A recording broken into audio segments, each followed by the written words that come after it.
Good morning, good evening, or good afternoon, depending on where and when you're watching this broadcast. I'm Thomas Fessler, my friends, and this is Disclosure Tonight. Happy Monday, August 5th, 2024, as we come together as a community to welcome a guest we had this evening by Steve Bassett from the Paradigm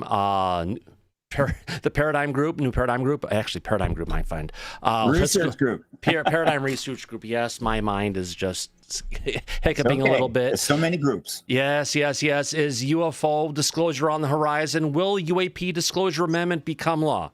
Tonight we welcome the first Washington D.C. UFO lobbyist to be on the record, Steve Bassett from the Paradigm Research Group, for an intriguing interview on Disclosure Tonight. As a political activist, Stephen is. Let me get this here, bring you up, Stephen. Sorry about this. All right. As a political activist, Stephen is seeking an end to the government-imposed truth embargo on the extraterrestrial presence engaging on the human race. Stephen, welcome to Disclosure Tonight. It's wonderful to have you back here on Disclosure Tonight.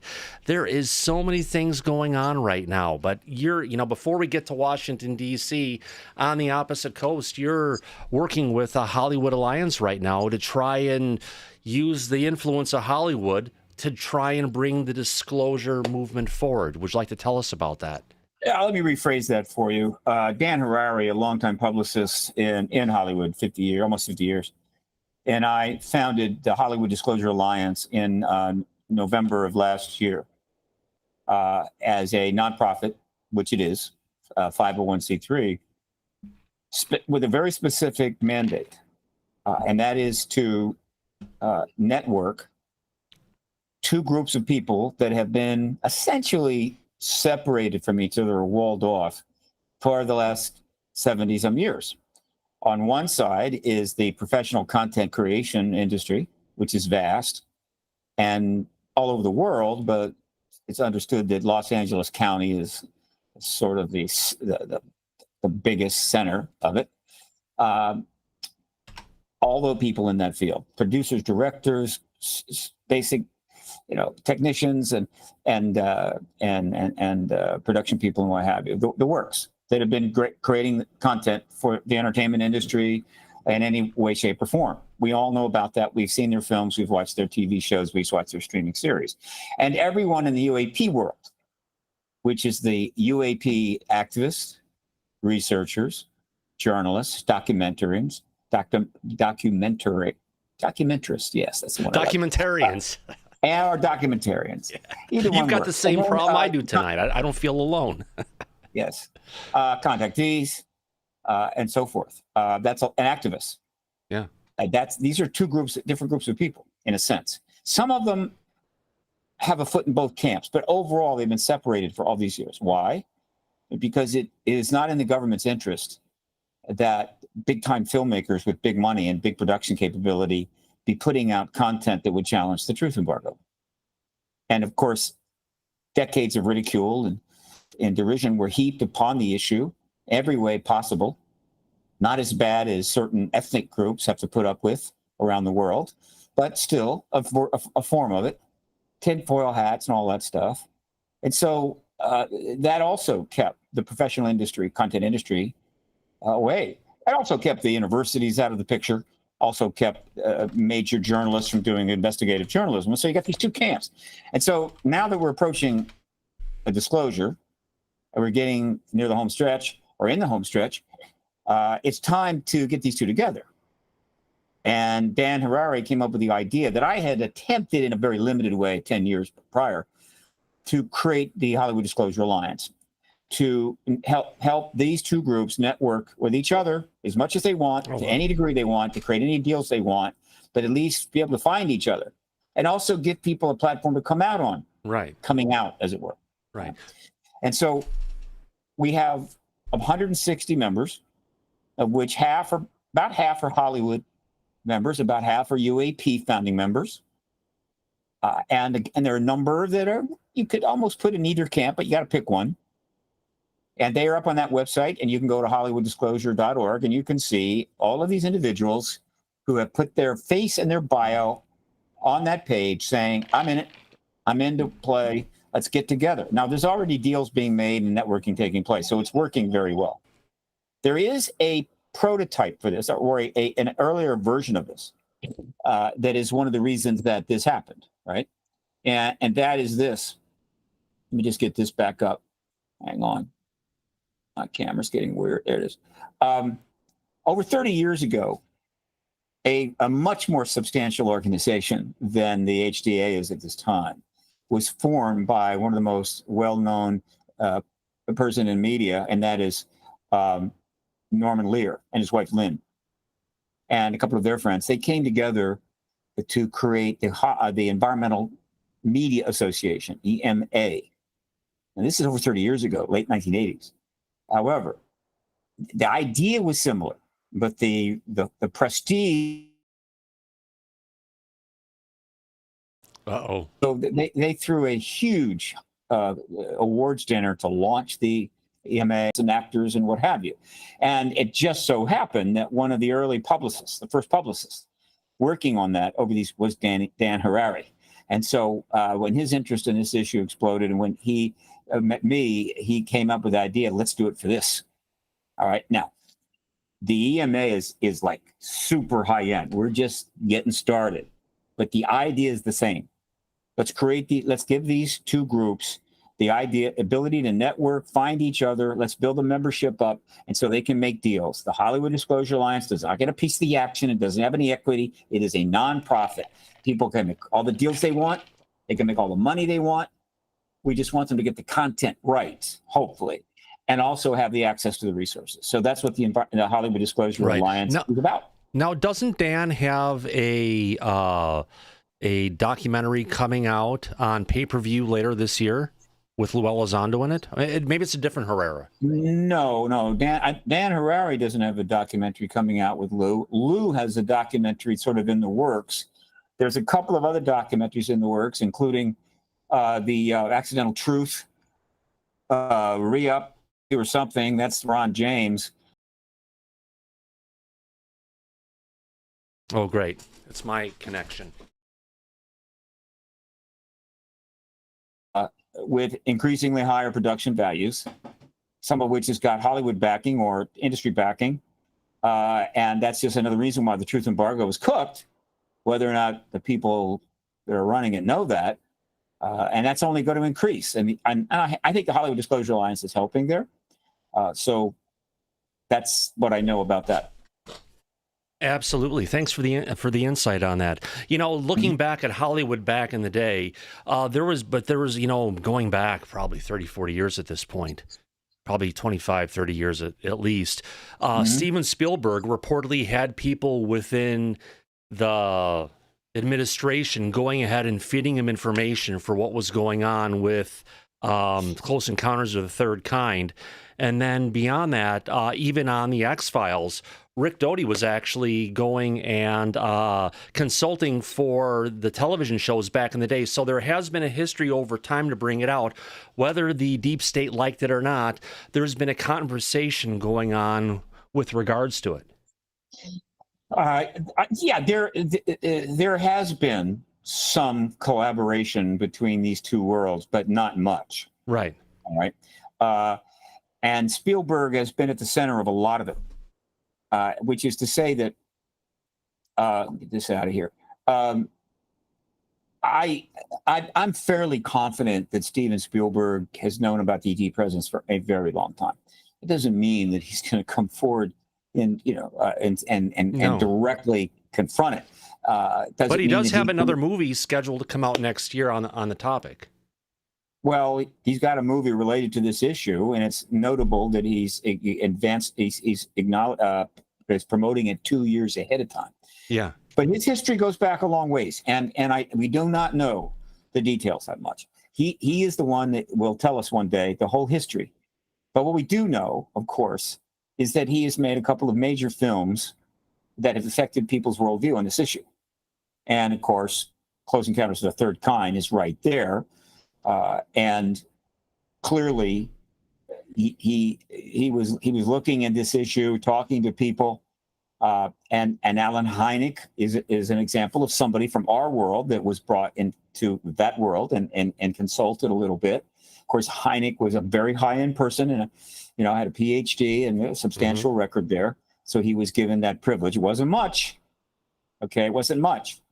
But I assure you, thousands of people have been working on this issue since the 40s and 50s. Thousands of books have been written, and virtually none of those people have been brought into these productions. None of them, virtually none.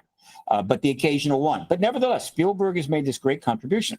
So he does Close Encounters of the Third Kind. And then the issue continues to move along with everything else. And then things get interesting when the Cold War ends. So when the Cold War ends, formally, I think in 91, with the outlawing of the Communist Party on Christmas Day, things clearly had the potential to change. And I'm sure there was anticipation. As it happened, that change came when the new president, Clinton, was elected. And Lawrence Rockefeller, billionaire philanthropist who had already helped in this issue, he had been contributing to people in this issue. He was into it. Didn't make a big deal out of it. Behind the scenes, it was known that he was backing this issue. He went to the Clinton administration and basically said, look, let's get the files out. And so we called that the Rockefeller Initiative. So this went on for 3 years. And the person that was front running that for Clinton was Podesta, John Podesta. But other people in the administration knew about it, Stephanopoulos, Leon Panetta, of course, Hillary Clinton, and so forth. They knew about it. They weren't thrilled about it, but they really quick. We kept on losing the connection. If you could rewind about a minute. Okay.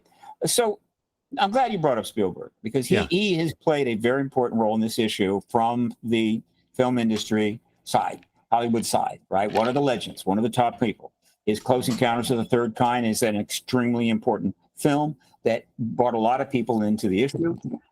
He gave Alan Hynek the privilege of consulting and actually allowed him in the film, a very rare example of somebody from our camp being able to be in their camp. Okay, great. And so years go by, but the issue wasn't really going to go anywhere. It was highly limited because the Cold War was still in play. The Cold War ends finally, it will say 91, Christmas Day, when they outlaw the Communist Party. And so now this is a major shift in the political reality on this planet. And there's a lot of optimism that we could see an end to the nuclear arms race. We could see detente. We could see a whole different situation without this mutual assured destruction over our head 24 hours a day. Right. And as a result, it's not surprising that one of the people that saw that was Lawrence Rockefeller, a billionaire philanthropist who had been helping people in this issue, including John Mack and others.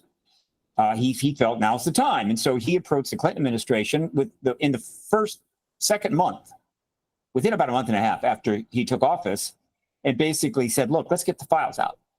And thus began the Rockefeller Initiative. Went on for 3 years. John Podesta was the lead. He tried to get things done. The DOD pushed back, but it wasn't covered by the press. Nobody really much knew about it until later. Grant Cameron got 1,000 pages of docs confirming it all in 2000, gave those to me. I made copies, gave them to various papers who then threw them in the trash, whatever. The point is that was a kind of a big deal, and I'm sure that Spielberg knew about it. And so, okay, we're clearly in a different place. So 93 to 96, and then Clinton comes back for his second term, but he doesn't engage the issue anymore, and he's been stonewalled. And also, he's been kind of pinned down because they finally caught up with him, with Lewinsky, and that kind of neutralized his second term in a big way. So he wasn't going to be challenging that. Meantime, the DOD fought back. Can you join? With the Roswell Case Closed study, $12 million by the Air Force, complete lie. And then they gave a press conference just before the Roswell anniversary in July of 97, where they said, they talked about the mogul balloon again, and then they talked about the crash test dummies, which is what people must have seen. But of course, they weren't dropped until 52, not 47, and they were 6-foot Air Force guys with blonde hair and uniforms, whatever. I mean, it was, and then you got Corso's book coming out. That was creating a bit of a ruckus and was selling big at the DOD, or the Department of Defense bookstore. You had Stephen Schiff trying to get the Roswell documents and give him the runaround. Finally, they told him, look, they all got destroyed in a fire. I mean, it's like getting really intense. And Spielberg is watching all of this.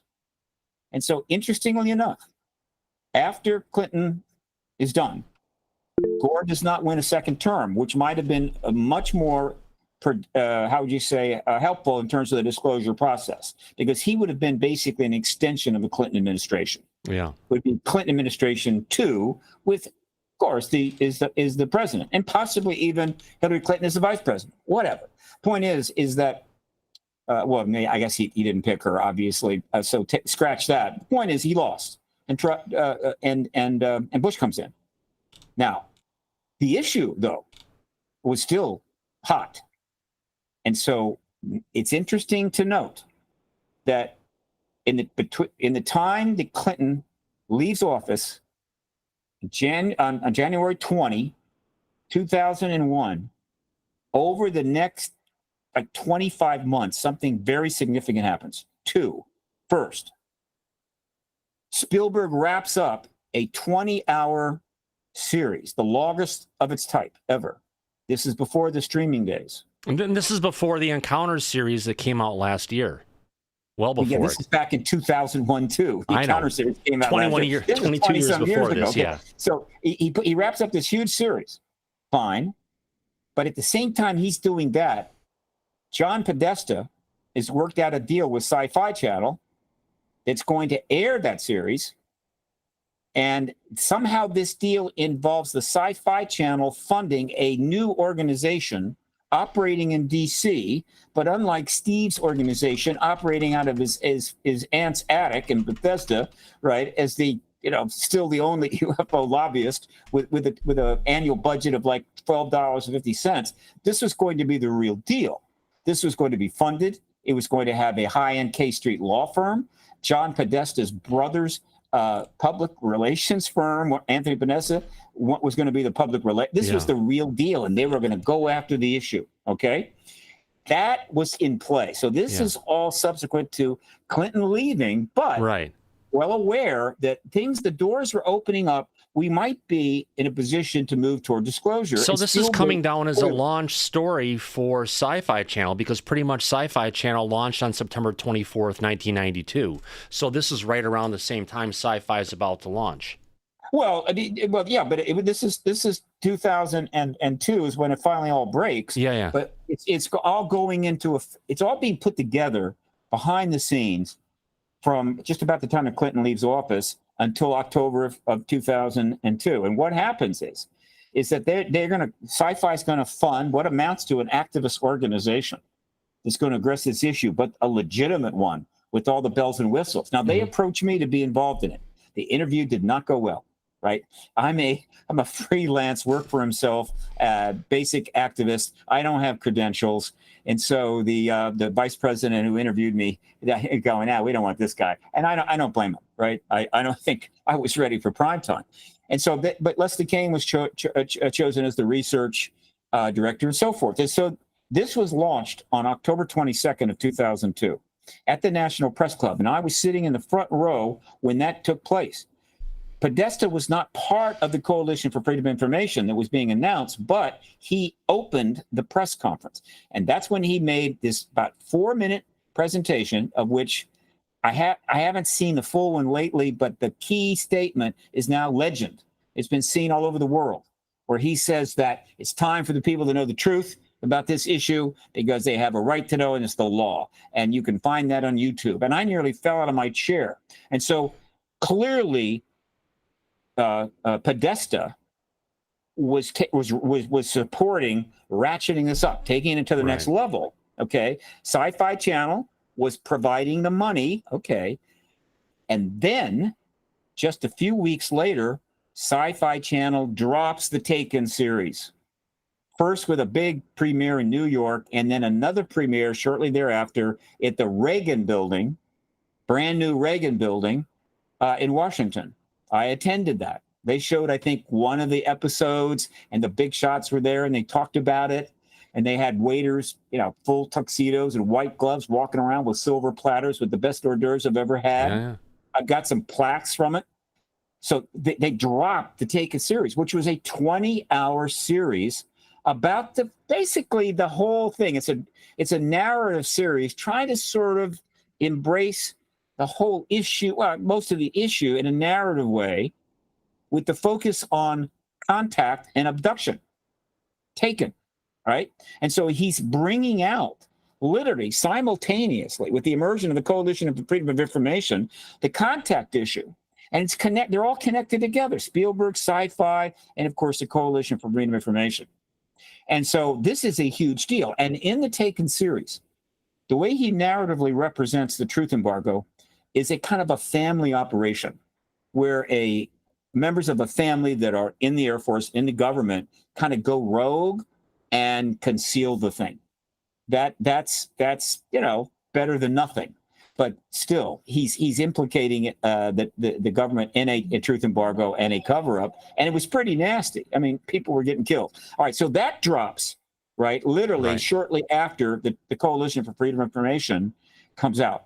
So there is a lot going on there, all right? Plus, in 2001, just about a year before the Coalition of Freedom of Information is announced, is when Greer essentially launches the major move in his disclosure project, when he holds the May 9th, 2001 press conference in the press club, which I also attended. 200 media, packed ballroom, 15 witnesses live, 75 on tape. It was a huge deal. Now, the implication of that got essentially negated by the 9/11 attack. So all the momentum that was coming from that was essentially flattened. All right, so that is obviously November of 2001.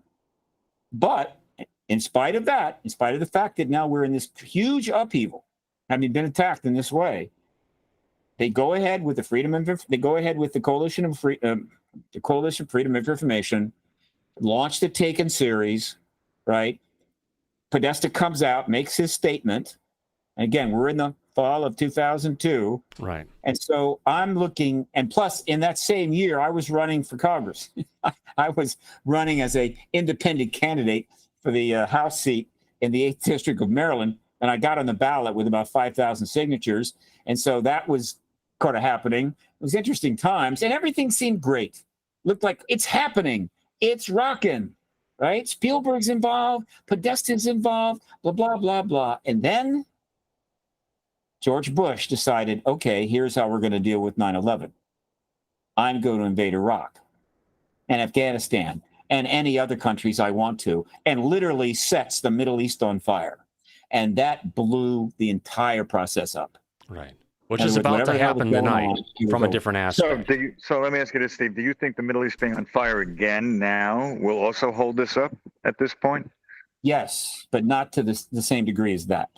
Well, what about the controversial election that this country is now facing? Same thing. You don't think that's going to jam things up in Washington? Well, it already has. What we're going through now is another version of historical interference with a very profound and important process, the disclosure process. It's not quite as severe as the 9/11 attack and the invasion of the Middle East and all the hell that went on. It's not quite that bad, but the issue was not as developed back then. It was not nearly as mature as it is now, and so it flattened it. Now, what's happening now is significant, but it hasn't flattened the process. It's only held it up a little bit because the disclosure process is now approaching warp speed. And so while there has been pushback and there has been problems, and we'll talk about that, they are not going to prevent disclosure from happening this time around. We definitely hope so at this point, because, as we, I guess, look at more of what's going on today, you're talking about the genie being put back in the bottle back in early 2000s. We had the genie put back in the bottle, hate to say it, starting about 8 months ago with Sean Kirkpatrick coming forward. Granted, we had a lot of forward momentum and disclosure. We had David Grusch come out, but we had Sean Kirkpatrick, for the most part, come out unchallenged starting about November, December of last year.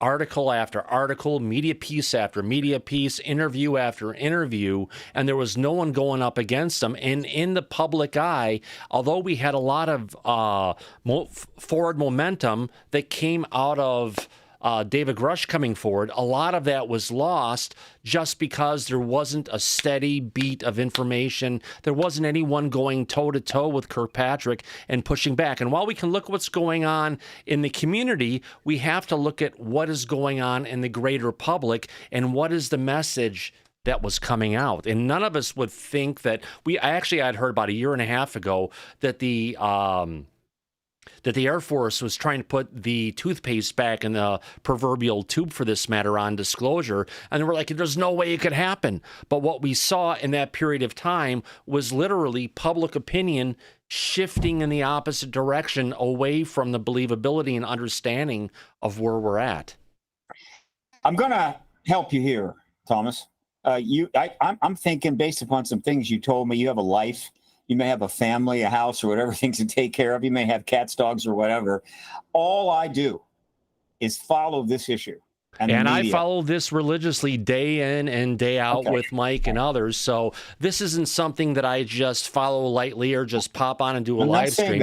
This has been my life for many years. And if you want to look at all the live streams that are out there, we've probably had Lou Elizondo on this channel more than anybody else. All right. Well, I see it differently. And let me explain why. All right. The toothpaste has not been put back in the tube. The situation with Kirkpatrick turned out to be a joke, essentially. It's been completely shredded on right, social but if you media. look at what's gotten out there in the media to the general public, any of the shredding hasn't come forward in the general public sense. It's all been contained to UFO Twitter and other areas. There hasn't been huge articles put out there in Scientific American or other areas talking about this, other than the negative press against disclosure and holding up all the statements that Kirkpatrick has been saying. Look, Thomas, hang on a second. Let's take advantage of this technology here. I'm just going to go right here. Okay. This is one of the most important things that I do because I'm an obsessive compulsive. Oh. I had some bad episodes when I was younger, but I outgrew it. But nevertheless, that's where I'm at. I'm ADD. I understand. Yeah, well, no, obsessive compulsive OCD is a little different. Well, that's ADHD. I'm ADD. Yeah. There's a difference between the two. Okay, so here's what I'm going to do. I'm going to do a share. All right, here we go. Let's see if this works. I'm going to go down to present, and then I'm going to go to here, right here. I think it's this one. Okay, yeah, it's this one. Okay, hang on, and I'm going to share it. Let me know if it comes up. There we got it. Yep, Disclosure Alliance. I could go ahead and bring that up. Yep. Okay, now I'm going to go to the page. All right, so this is the Paradigm Research Group print media archive. Right. And you can see that I've been logging in articles, linked to articles going back to 1947, but the majority of them really start getting loaded up around 2006. So far, we're over 15,000 articles. Yeah. Now, so I'm following the media coverage of this probably closer than anybody on the planet. Now, in 2023, 1,883 articles were linked here. Now, what's important about this is that I'm just not grabbing anything. There's a lot of fringe press, small issue press. There's some paranormal press, things like that. No, these are professional media entities. Writing legitimate articles, fluff pieces and things like that I avoid. It's meaningful, but it's not a biased selection. Okay? And 1,800. This is the largest amount probably of articles that year published ever in the history of the issue. Probably that's triage out of about 5,000, 4,000. The total number of articles worldwide that year was probably in the 8,000 to 10,000 articles. Mm-hmm. The world was literally drowning in articles about the ET issue, and they were 95% favorable and positive. It culminated a process that started back in 2021. We had 1,000 articles, 800, in which the UFO stigma virtually vanished. It's very difficult to find it. It's gone. In fact, the effort to get UFO converted to UAP, unidentified aerial phenomena, which was a language issue to make it easier for politicians and scientists and journalists to at least address the phenomena, because UFO was taboo. All right. UAP was safer. We got that in play. once it got in play and the legislation began, they converted it to unidentified anomalous phenomena because it's more than just aerial phenomena, which is fine, but UAP stood. But if you go back in the record, UAP actually came back into the record from Dr. Richard Hines, who used to be part of NASA in 1980. No, UAP has been around. Yeah. But in terms of a real strong effort to get it the phrase, all right, the term that is going to be used when referring to this phenomena, that doesn't start until around 2000. Right. And it took years to finally get it there. And so when the legislation finally gets underway, guess what? UFO is virtually not there. It's UAP. And then it becomes unidentified anomalous, whatever. So the point is the stigma is virtually gone. And if you were to read these articles, all of them, what you would find is an enormous amount of coverage of this issue and the disclosure process, everything that happened. Dozens and scores of articles about the Grusch event, scores of articles about the Schumer event, and on and on and on. Now, I know, and there was a lot of stuff that came out about Grusch when he came on July 26th of last year, a little over a year ago. But I'm just saying, in the end of that same calendar year, coming into the first 3-4 months of 2024, Kirkpatrick went unopposed, and that did damage disclosure for the general public outside of just the general. You know, I'm completely for disclosure, without a doubt. And I hope that these movies that are going to come out, although they're not going to be a theatrical release, they're going to be a pay-per-view, pay-per-play kind of a thing that's targeted at more of the community than anything, just like Lou's book. Lou's book is going to come out there, and there's a lot of people in the community that are hyped about it, but we need to get the media train on that to try and get this to come out more into the general public, because from the general public's point, which, I look at everything from it. Mike, you know where I'm coming from here, right? I know exactly where you're coming from. Oh, okay. Even with all of that, July 26th, we had the hearing. But then when Chuck Schumer passed the UAPDA for 2023, it got gutted in the House. Mike Turner, and you and I broke that story on August 19th of last year, shut it all down. And now they're going for UAPDA 2.0. What's changed from then to now? I don't see anything. Well, let me tell you. All right, folks, if you want to hear what's going on, I'll be happy to tell you. If you want to tell me what's going on, great. I'll interview you. No, what's going on? Well, it's a conversation back and forth, my friend. Yeah, but I mean, I'm just look. Let me just give you what I know about what is happening and why it's so positive. Because one, I'm covering the media extensively. I know the coverage. I know how strong it's been, how positive it's been. I have inside connections in terms of political stuff going on in D.C. Let me help. All right. Oh gosh, yes, please do. So do we, Steve. That's why we're making the points that we are. But I'm here to tell you about my stuff. Okay. Yeah. And so, essentially, it goes like this: we get 3 tranches of legislation, unprecedented. 2020, 2021, 2022. We're going into 23. There's going to be a 4th tranche of legislation. Everybody knows that things are going to get even bigger, but it's not clear where it's going to go. Nevertheless, things are looking very positive. There's been plenty of people briefed on the Hill. People are coming forward publicly and saying flat out in front of a camera, there's an extraterrestrial presence here. Yeah. Nolan, Burchett. Yeah. Well, Burchett's been calling out it's a cover-up for 3 years plus at this point. Yeah, true. No, he's been doing that, but he continued to do it, so he's one of those. Nolan is doing it. Carl Nell's done it. The point is that these kind of people with high backgrounds going in front of cameras and saying there's an ET presence here, that's a whole different place than we've been. It's very important. In any event, 23 is going to be, I think, the final, in my view, year. In other words, I saw the truth embargo ending in late 23. And it needed to end because it needed to end before the political process gets underway. And so everything is going along great. We've got Arrow. We've got plenty of media coverage. And then history throws us a curveball. And the curveball was David Grusch. And I'm not blaming David at all, right? But I know the story pretty well. Now, many witnesses had already come forward to the Senate Intel Committee and to others. They had been taken up on the Hill by Mellon, to meet privately with members of Right. Congress. And so the Congress is filling up with people and staff that had been briefed and told stuff. Right. Not But to mention when the he fact, went and he met with Congress, not one senator was there. It was only staffers who were there, part of that conversation. So there was Who are you like talking- 8 to 12 hours of testimony that was given from Grusch to the Senate, but that testimony went to staffers, not actual people in the Senate. again, the process of taking people up on the Hill to be interviewed Yeah. has been going on and directed by Chris Mellon since I would say late 2018 and forward.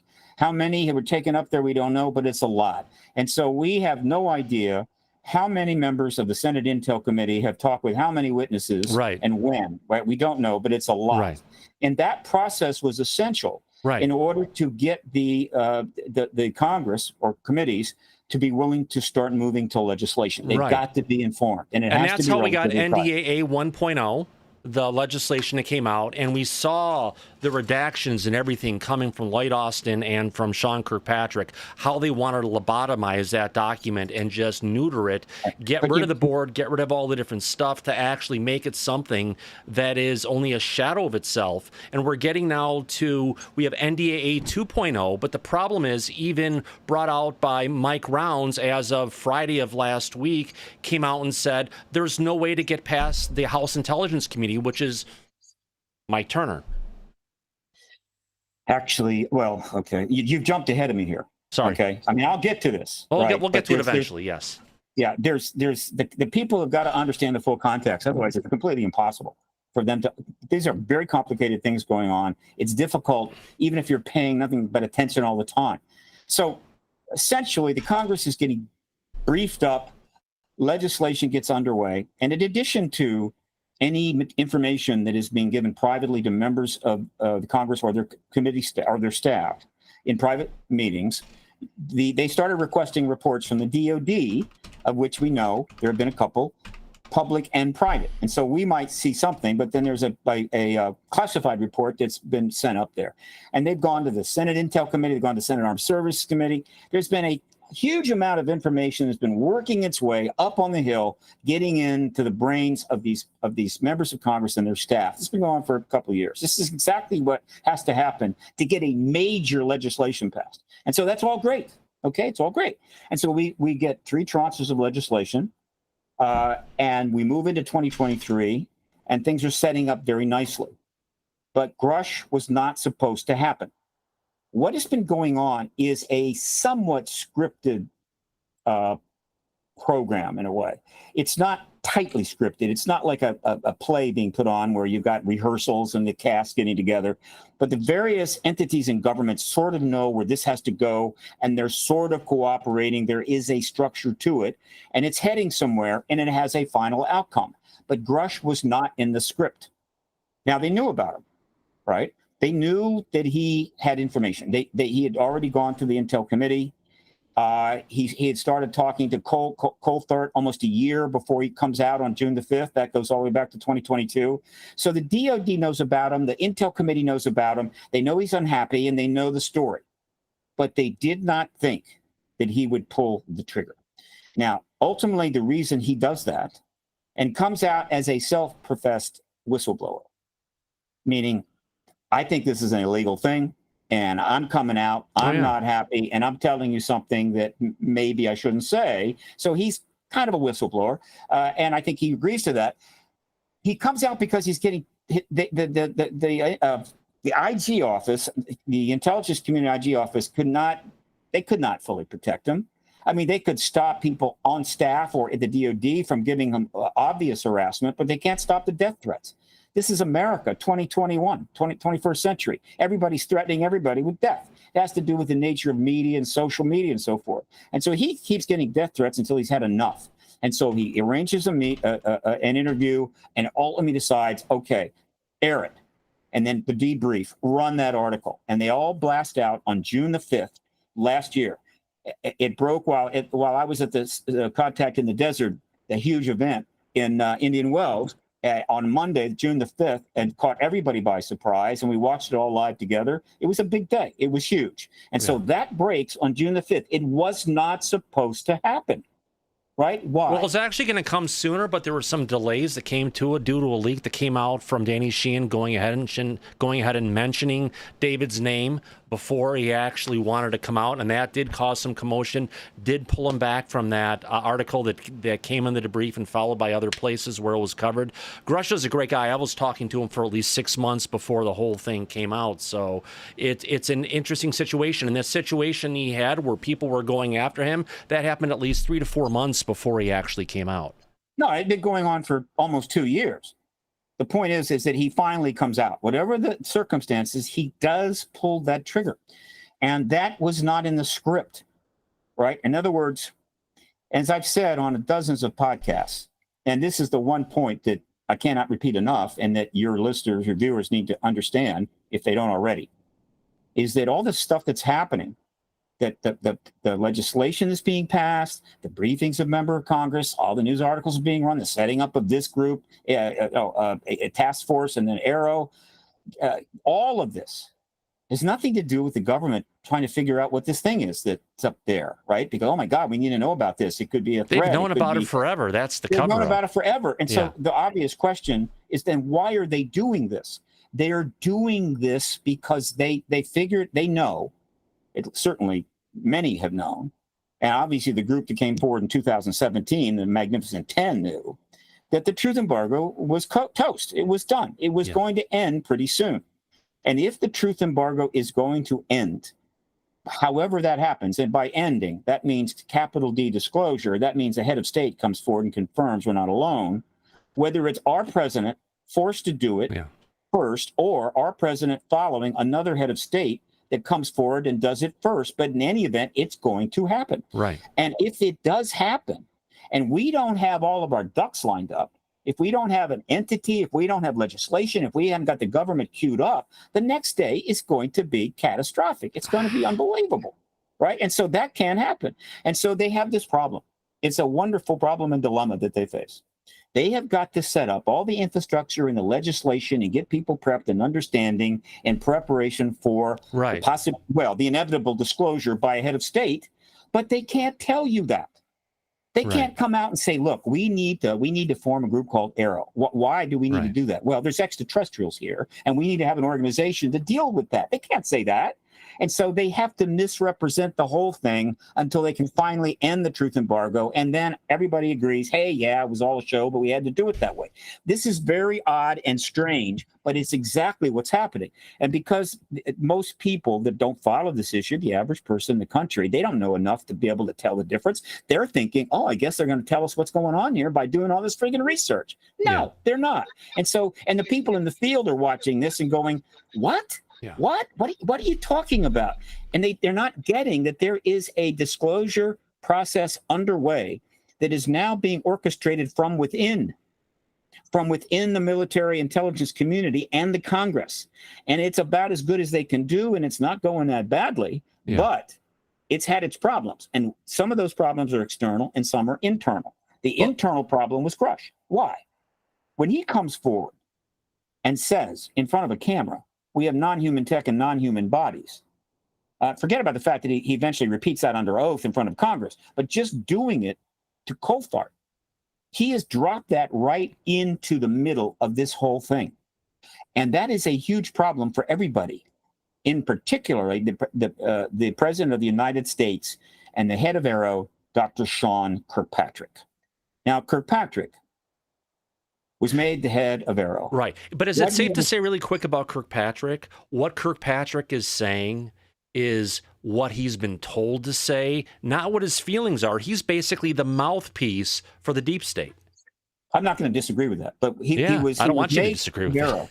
And what he was told his job would be or what was going to happen, I do not know. He may have been told, look, this is all prep for disclosure. We're just holding place. Just keep it there. We're not going to give you a lot of money. Just don't, just keep cool. We have to set this up. And eventually it's all going to work out. Arrow's going to be a big deal. Post-disclosure world, you're going to be a hero. They may have said that. They may have actually made him think that oh, yeah, we're going to set this up and go find out about this phenomenon, and you're going to be the director. Whatever. I think early on he began to realize, uh-oh, I have made a big mistake here. And so he is the head of Arrow, the entity that finally is going to represent the government's interface to this phenomena as far as the DOD is concerned. And there he is, and he's kind of hanging in, and things are kind of going not too bad. He's getting a little grief. And then Grusch drops that. So now what? Of course, if you're a journalist and a guy with Grusch's credentials says, I have secondhand information directly from firsthand people working on these craft that we have crashed vehicles, you're going to go over to Sean Kirkpatrick and say, Dr. Kirkpatrick, what about the crashed vehicles and the crashed the bodies? He can't answer that. He doesn't want to answer that. He can't even bring out information about the Go Fast. He says, well, if you look at the stuff, it was daylight and stuff coming in when the Go Fast was recorded at nighttime. So he can't even get the story straight when he's talking about it lately. But it's not like he's an idiot or anything. No. It's that his job is to tread water until we can get this thing done, until we can get disclosure from the president, which means we get the hearings we have to have. But Grusch totally blows this up. And so naturally, Kirkpatrick is in an impossible position. So he makes a mistake. I'm sorry, I'm looking down at my computer and not at the camera. Forgive me. Don't worry about it. But there's a reason for it. But anyway, he makes a mistake. He says, look, I got to distance myself from Grusch. That will keep people from jumping over to me and wanting to know what do you know about this? And so he sends a letter and attacks Grusch. That was a mistake. Okay, shouldn't have done that, but I understand why he did it. All right. And so that goes on. That didn't go well. So now, but the Congress has been put into a tough position, right? They've got 4 tranches of legislation. They've got another one that's coming, but it hasn't been written yet. And suddenly this guy says, oh, we got tech, we got non-human tech, non-human bodies. Yeah. So that puts the Intel Committee in an impossible position, and it puts the White House into an impossible position. The White House was in a tough position when the friggin' Chinese balloons sprung a leak. And they didn't want to talk about that. They didn't want to have anything to do with that and the UFO implications of it. But boy, Grusch created a huge problem. The president's spokesperson, Jean-Pierre, cannot be answering questions about that. Well, Ms. Jean-Pierre, do we have non-human bodies intact? And so it's like people are wringing their hands and go, what the hell are we going to do? All right. So who was going to make the move? Was it going to come from the White House? Was it going to come from the DOD? Who was going to make a move here? 2 groups or two entities reacted to this, and history will record and honor them well. Okay. The first was right away, Burchett saw an opportunity. Okay, I've been out on this. I've been out in front of this issue. I'm getting great press. I'm almost an international figure now. I'm going to get a hearing with Grusch. And so he immediately starts to put together what he hopes will be a hearing with David Grusch. And he's able to even get some other witnesses. I think they had a number of potential witnesses, but Grusch was the centerpiece. They ended up with Graves, Fravor, and Grusch. Fantastic. So he's putting that together. That's response number 1. Good on Tim Burchett. But the other response was absolutely primal. And where did that come from? It came from Chuck Schumer. Now, Chuck Schumer is not a member of the Senate Intel Committee. He is a de facto member. No, he's the head. He's the majority leader of the Senate. The Senate. He's part of the Gang of 8. Exactly. He's bigger than that. But all the legislation has come from the Intel Committee. But Schumer is bigger than that. He is he's the majority leader. So what his decision was after Grusch comes out is he gets together with Mike Rounds and anybody else, I suppose, that wanted to contribute. And in the 39 days from the time that Grusch comes forward on June the 5th, they write the ultimate bill. They actually didn't write it. There was someone else who wrote it who wasn't part of Congress. What I'm saying is, when I say write it, they put it together. They sponsored it. Yeah. A number of people were involved. Staff were involved. But, of course, their name is the one that's on it, and that's what matters. So they sponsor, put together the ultimate legislation in that 39 days in order to get ahead of the Grusch situation, right, before it becomes a major problem. And, of course, nobody knew. I didn't know about it. Some of my colleagues may have known about it, but it wasn't getting to my attention. So it was done pretty tight. And so 39 days after Grusch comes forward with Coulthard, on July the 14th, Schumer steps up to a camera somewhere and says, I and Mike Rounds are going to be introducing and sponsoring the next tranche of legislation in the National Defense Authorization Act. And he describes what amounts to the UAP Disclosure Act. And you got to believe that if I could ever even get a minute with Chuck Schumer, I would say, Senator, could you give me a reason, or is there a reason why you put disclosure in the name of that bill? Could you give us the logic there? Whatever. The point is that he describes it. Now, it blew my mind. When he describes that bill, I realized this is it. This is the final package. This is what we need. We don't need probably anything beyond this in order to effectuate the small d disclosure and getting everything out. And of course, small d disclosure is directly tied to capital D disclosure. We need this stuff coming forward, or the prospect of it, to get the hearings and ultimately get the president to confirm the ET presence. So the two are interlocked. They're kind of a synergistic. You've got a small d disclosure process simultaneous with a capital D disclosure, and they're synergistic. They affect each other. And so when he announces this bill, I'm thrilled. And then he gets to the end and he says, oh, and by the way, the bill will include eminent domain, a declaration of eminent domain by the government on the non-human tech and non-human bodies in any civilian, personal, or company or corporate hands. And at that point, I said, oh, my God. Okay. And I had to step back and I had to think about it. I say, what just happened here? This is the 14th. It hasn't been submitted to the website yet. It's the 14th. What just happened here? Didn't take long to figure it out. If you view this as a chess game between the Department of Defense and all those in the military intelligence complex that support keeping the truth embargo, and those that want that truth embargo to end, particularly those in Congress. And if you make the lead chess player Chuck Schumer, he has just made a master chess move that virtually almost puts the DOD in checkmate, right? It's a major move. And so he makes that move, and the key to that move was eminent domain. And the reason why that was so important is that Schumer, this is brilliant. By adding eminent domain, which he didn't have to do, he didn't have to include eminent domain in a bill. People would have been thrilled with everything else, right? The idea of, okay, what does the government have access or should have ownership and proprietary access to that stuff? Most of the people in the country can care less, though it will be important one day. But he adds it. Why does he do that? Here's why. One, by adding eminent domain, legislative eminent domain, over non-human tech and non-human bodies in the hands of private entities, including Lockheed Martin, etc., he confirms that we have non-human tech. Yeah. Because if we don't have it, we don't need eminent domain. And also, he now backs up Grusch. And so Grusch, who's still getting death threats and a bunch of bullshit on the internet from the various suspects, now has the Senate Majority Leader backing him up, because obviously what he said is true. Right. So he backs up Grusch. Plus, he sends a message to the Senate Intel Committee. Your Senate Majority Leader, totally back all you're doing on this issue. Right. He sent a message to everybody in the world that we're really serious about this, and that was essentially right. the stamping that was eminent But again, domain. that's only half the puzzle. We've got the Senate, but if you want to get this stuff in, you have to people play on the House, which we don't have. So no matter what Schumer does or anybody does in the Senate, it's inconsequential unless they're going to bring it forward as standalone legislation, because it's never going to get past Mike Turner and his funding from the military-industrial complex. And Again, the lobbying that's put out by Lloyd Austin and others. It's not true. It's not never. It's nothing like that. It's much better than that. It's much different than that. Let me explain. All right. And so Schumer throws down the gauntlet. All right. And that's on the 14th of July. 12 days later, Burchett holds his subcommittee hearing. I was there in the room. And of course, Grusch is able to say everything under oath, giving it even more power.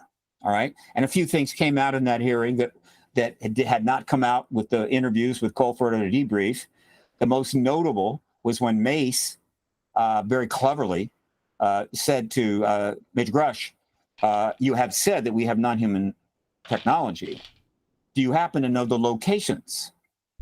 And what he was supposed to say, I'm pretty sure, via Dobster, was, I can't discuss that in open session.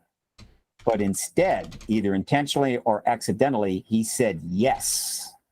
And then she said, well, then can you tell us? And then he says, well, I can't go into that in open session, but he's just now acknowledged that, one, I was told we have non-human tech, and I was told the locations of it. And that is why they went nuts over trying to get a skiff with Grusch, because they wanted to get him in a skiff and get those locations from him. And the DOD was going to have none of that. So that happens on the 26th. And so things are really starting to heat up, and we're thrilled. And the internet is all over this. Scores of articles, including the New York Times, the Washington Post, Washington Times, the Salon magazine, every major publication is covering this, and it's positive. And I'm thrilled. Okay, but of course, this is not a one-sided game. So there's a chess game. Chuck Schumer made his move, announced the other side's time to make their move. And the hope is that his move will cause them to make the wrong move. And that's exactly what happened. And so what happened? The first time, as far as I'm concerned, in the history of the truth embargo, the key people that are managing the truth embargo, which includes the defense contractors, were forced out of their cover. They couldn't just stay back behind their secrecy protection and classified status, whatever the hell, and just assume that the truth embargo will always prevail and the tinfoil hat people will eventually go away. They could not do that. They had to get that bill gutted. They had to at least get the eminent domain out of that bill. And so they started to make their moves. Now, we didn't find out about that right away. I think certain people that I know started to learn about it, but it took a couple of weeks. And I didn't believe it until more came out a little bit later. But eventually we realized there was a formal effort to gut that bill. Okay. And so what happened is the internet jumps in. And so they have had to come out of cover. So the defense contractors, and we know what happened.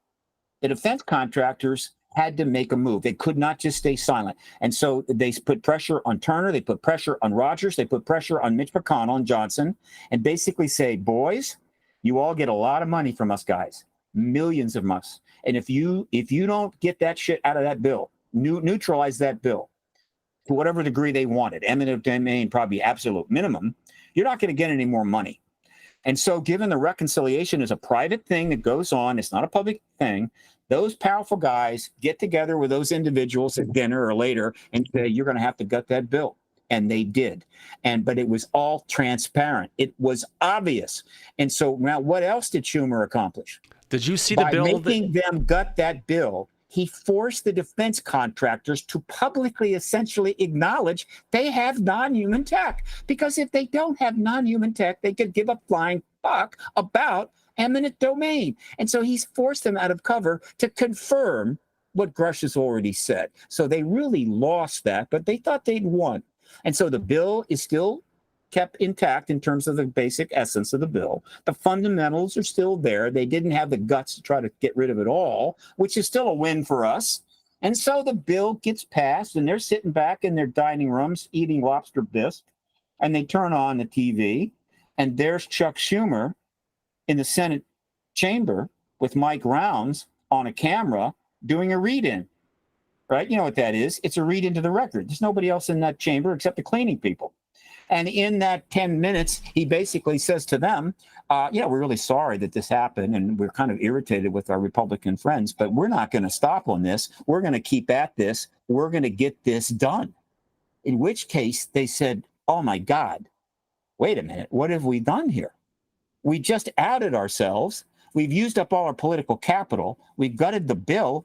He can put it back in anytime he wants to. He can put it back in a standalone bill. He's not going to walk away from this. He's really serious about this. And at the same time they're learning this, or they're getting this in their noggin, they probably are reminded by some staffer, guys, you can gut that bill because it's a legislation process, but you can't stop Mark Warner from holding a hearing. There's 40 witnesses that'll step in front of that committee tomorrow. You can't stop it. There's nothing you can do. If Mark Warner wants that hearing, he'll have it. And he's got all the witnesses he could possibly want. And what are you going to do when they testify to millions of people around the world on camera under oath? And they realize we're screwed. And then they panicked. Okay? And here's what they did next, as history will record. One, Fitzpatrick was angry as hell. He knew he had been screwed. He pushed back against Grusch, but that wasn't going to work. He's getting trashed on the internet. It's not good. He's not a bad guy. He's a good guy. He served his country well. But he's had it. So I'm resigning. I'm leaving. And they go to him in their desperation, and they say to him, I don't phrase it this way. They say, Dr. Kirkpatrick, we need something for you before you go out the door here. Just one more thing for your country. All right? We're going to put together a total nonsense piece of crap statement about a study that we really didn't do. And it's going to be the Condon report of the 21st century. You know, where Edward Condon came up with that report that basically said there's nothing to this because they could shut down Blue Book in 1969. We're going to do it again. We're going to do it in 2024. Okay? And you're going to sign it. And we're going to put it out there. And it's going to say that we researched all the way back to 47. Ridiculous. And we found this and didn't find that. It's all a lie. The whole thing is a complete piece of crap, which the internet has trashed every day since then. It doesn't necessarily require the New York Times to do a front page piece. They'll get around to it eventually. But the internet ripped it to pieces. And Kirkpatrick disgraced himself. The DOD disgraced himself, but that's the best they could do. So they come up with this desperation Hail Mary pass. It did not work. It couldn't work. And now you know what's happened now? Here's what's happened. The issue is still there. It's doing okay, but it's had to weather major storms, which have helped the DOD and the truth embargo. No question. The wind is at your back. The wind is in your front. And so the war in the Middle East, the continuing Ukraine war, all right, and of course the extraordinary political situation that is going on in the United States right now, unprecedented in my lifetime, and I've seen a lot of stuff, has obviously slowed down that process and slowed everything else down. And I get that. It slowed it down enough that the ability to get hearings in 2023 gone. The ability to get them in early 2024, no. Given what's happened, there was no way that Warner was going to try to make a move on that stuff. It is too big, too complicated, and it could affect the election. And so essentially it guaranteed it was going to have to wait until the next president comes in. And that's life, but it's okay. All right. So, okay, does that mean that we're screwed? No, not at all. Because here is what just happened. Let me be really clear about this. On July the 11th, Schumer drops the other shoe. Kind of an interesting thing. Schumer dropped the shoe. He drops the shoe. What did he do on July the 11th? Without a lot of fanfare, he drops another, quote, bill, but it's not an act. It's not a part of the NDAA. He drops an amendment, which when you read it, it's essentially the entire bill, slightly improved. Isn't it an amendment, though, to NDAA? He drops it as an amendment. And again, this is something very important. Over the years, if you pay attention to about Washington and everything, a lot of legislation gets put in for show. In other words, they have no desire to pass it, but they want to just do it, kind of show the flag. It helps them get votes or whatever. So to figure out how serious any group is regarding legislation, you look for strategy. Because if it's just for show, there's not going to be any strategy, right? They're just going to put it, it's going to get voted down. We did it, too bad. You look for strategy. Well, this was strategy perfection, right? What did he do? He suddenly drops in, announce and puts up on the website, not a disclosure act to be in the NDAA for 2025, but a floor amendment. That's not the same thing. And so consequently, when you read it, and it's up, you can find it easily. I have a link on my website, I think, but It's easy to find it. When you read it, it's a tighter, better written, but redundant version of the original Disclosure Act. It's everything. It has unidentified anomalous phenomena 120 times. It's got non-human technology 40 times. It's got eminent domain twice, and so forth. It's got subpoena power mentioned 4 times. It's all in there as an amendment. Why is this important? Why is this strategic genius? It's simple. An amendment is not part of the act. It's something submitted to be included at any time during the legislation. And so at any time, they can simply go on the Senate floor and introduce that amendment and ask the Senate to vote it up or down. All right. And they have all the debate they want. It could be Oh, there goes my data connection. There you go. public. They can do the same thing in the Senate, because I guarantee you Garcia or somebody else at the right time is going to drop the exact same amendment into the House.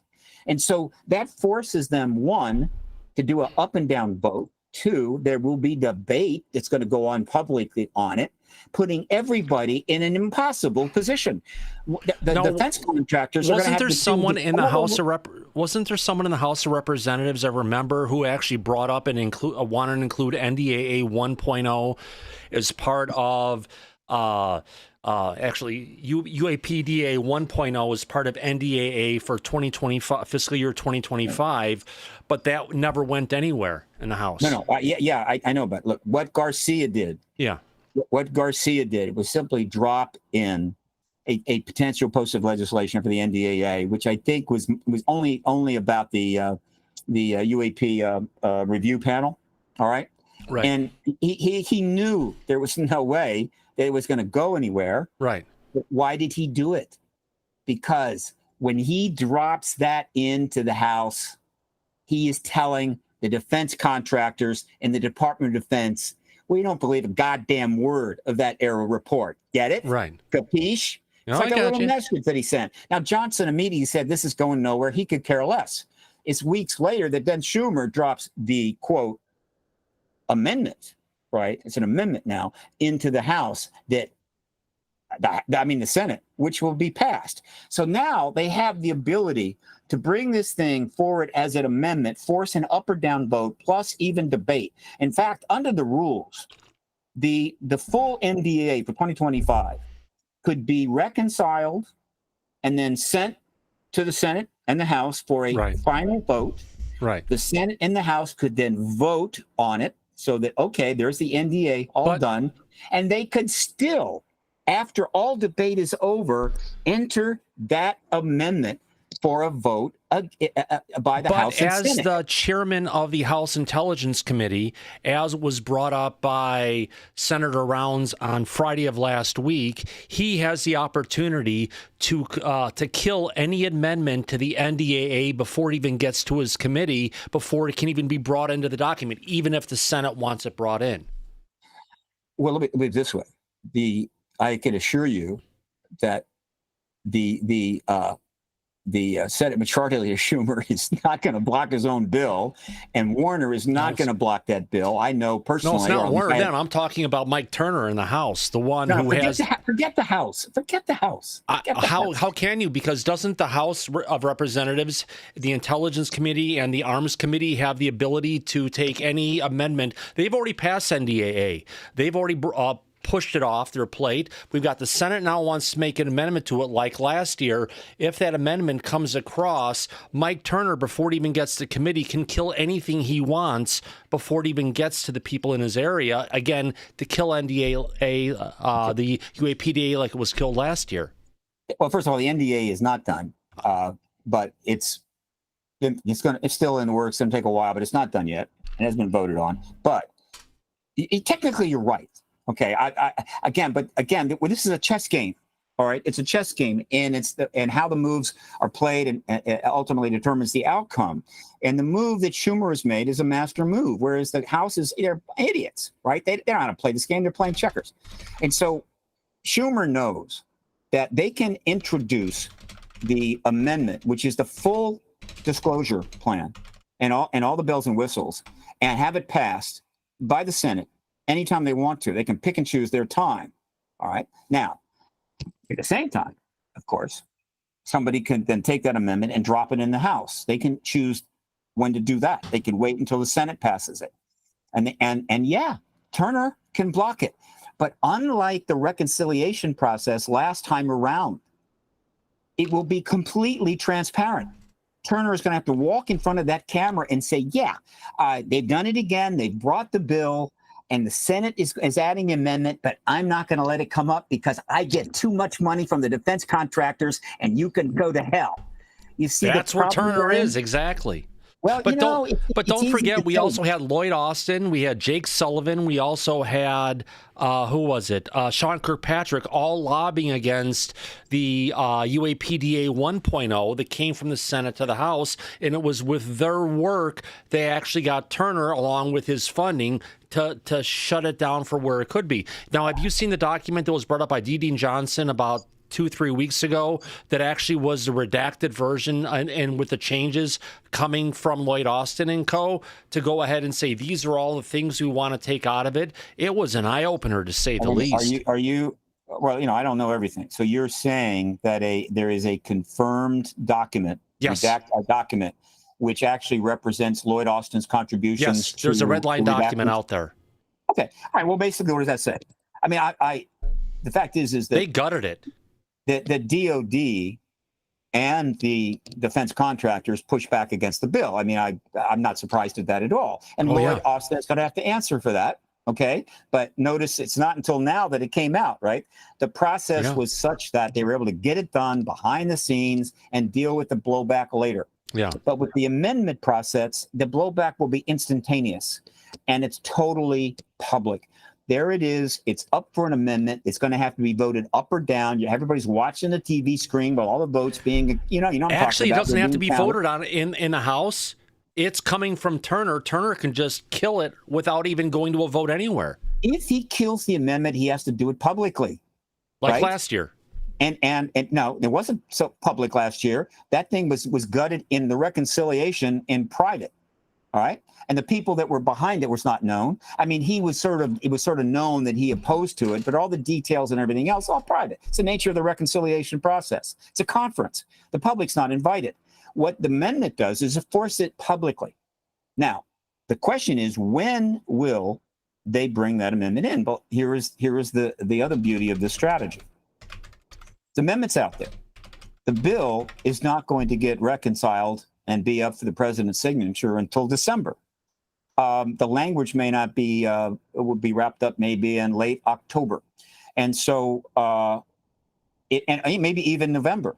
So it's very possible that when they may decide to drop that put that amendment on the Senate floor, where it will almost certainly pass after the election, and we actually know who the next president's going to be and who's going to be running the Congress next year.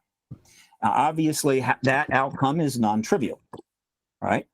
But that having an outcome, because everything now is up in the air. Everybody's running scared in this town because nobody knows what's going to happen.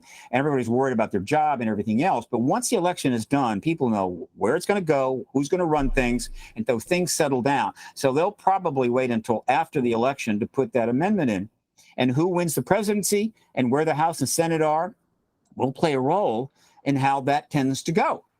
Obviously, if the Democrats were to take the House back, the chances of the House going ahead and signing off on that same amendment perhaps get better. I don't know.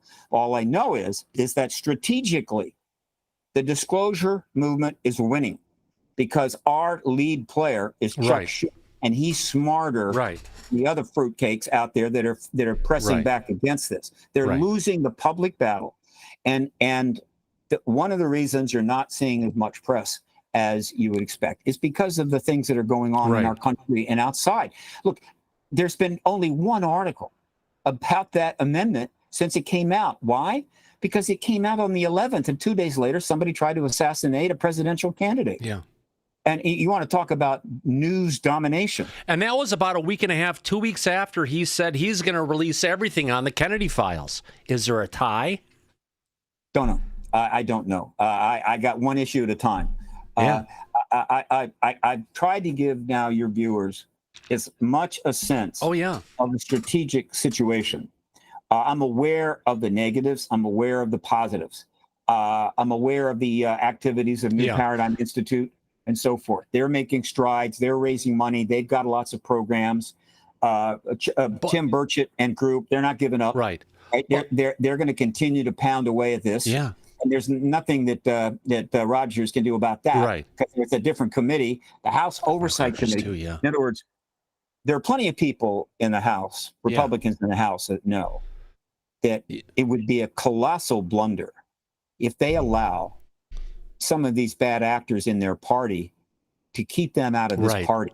I say out of the celebration. In other words, disclosure goes forward, and the Republicans in the House are shut out because there's a couple of people there that are getting too much money from defense contractors.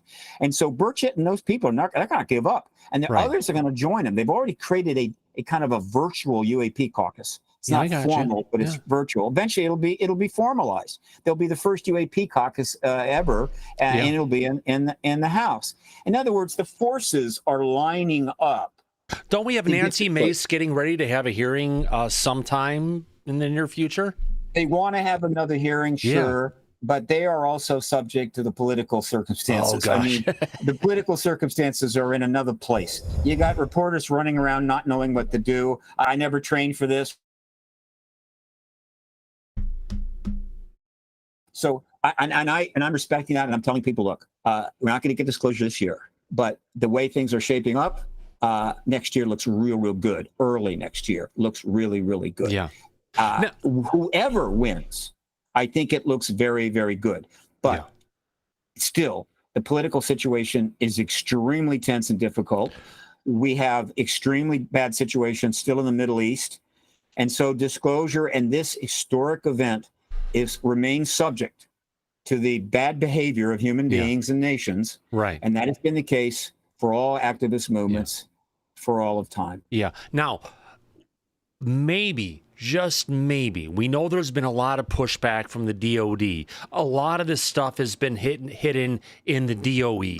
There's been let's keep it down to the, if you want to call it, down to the technology. Let's stay out of the woo. Let's not get into the biologics. But maybe, perhaps, if we take the conversation about the craft and the technology, push that off to the side, let those who are in the military deep state who want to use this and may have weapon systems and defense systems that are based on this, they don't want to come out. If we focus on there's another life form that's here, that's not human, get into the life form aspect of it, maybe it would make it easier to get through Congress and other areas, because now you don't have the military deep state, you don't have the military industrial complex going and pushing back on it. We get into more of the biological aspect of it to try and bring this forward to where it's not conflating and conflicting so much with the war machine.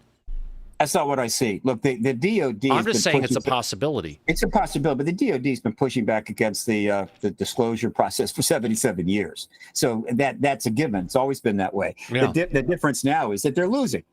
In fact, I think they've lost. They don't even know it yet. So they're just losing. And so they can push all they want. They're losing.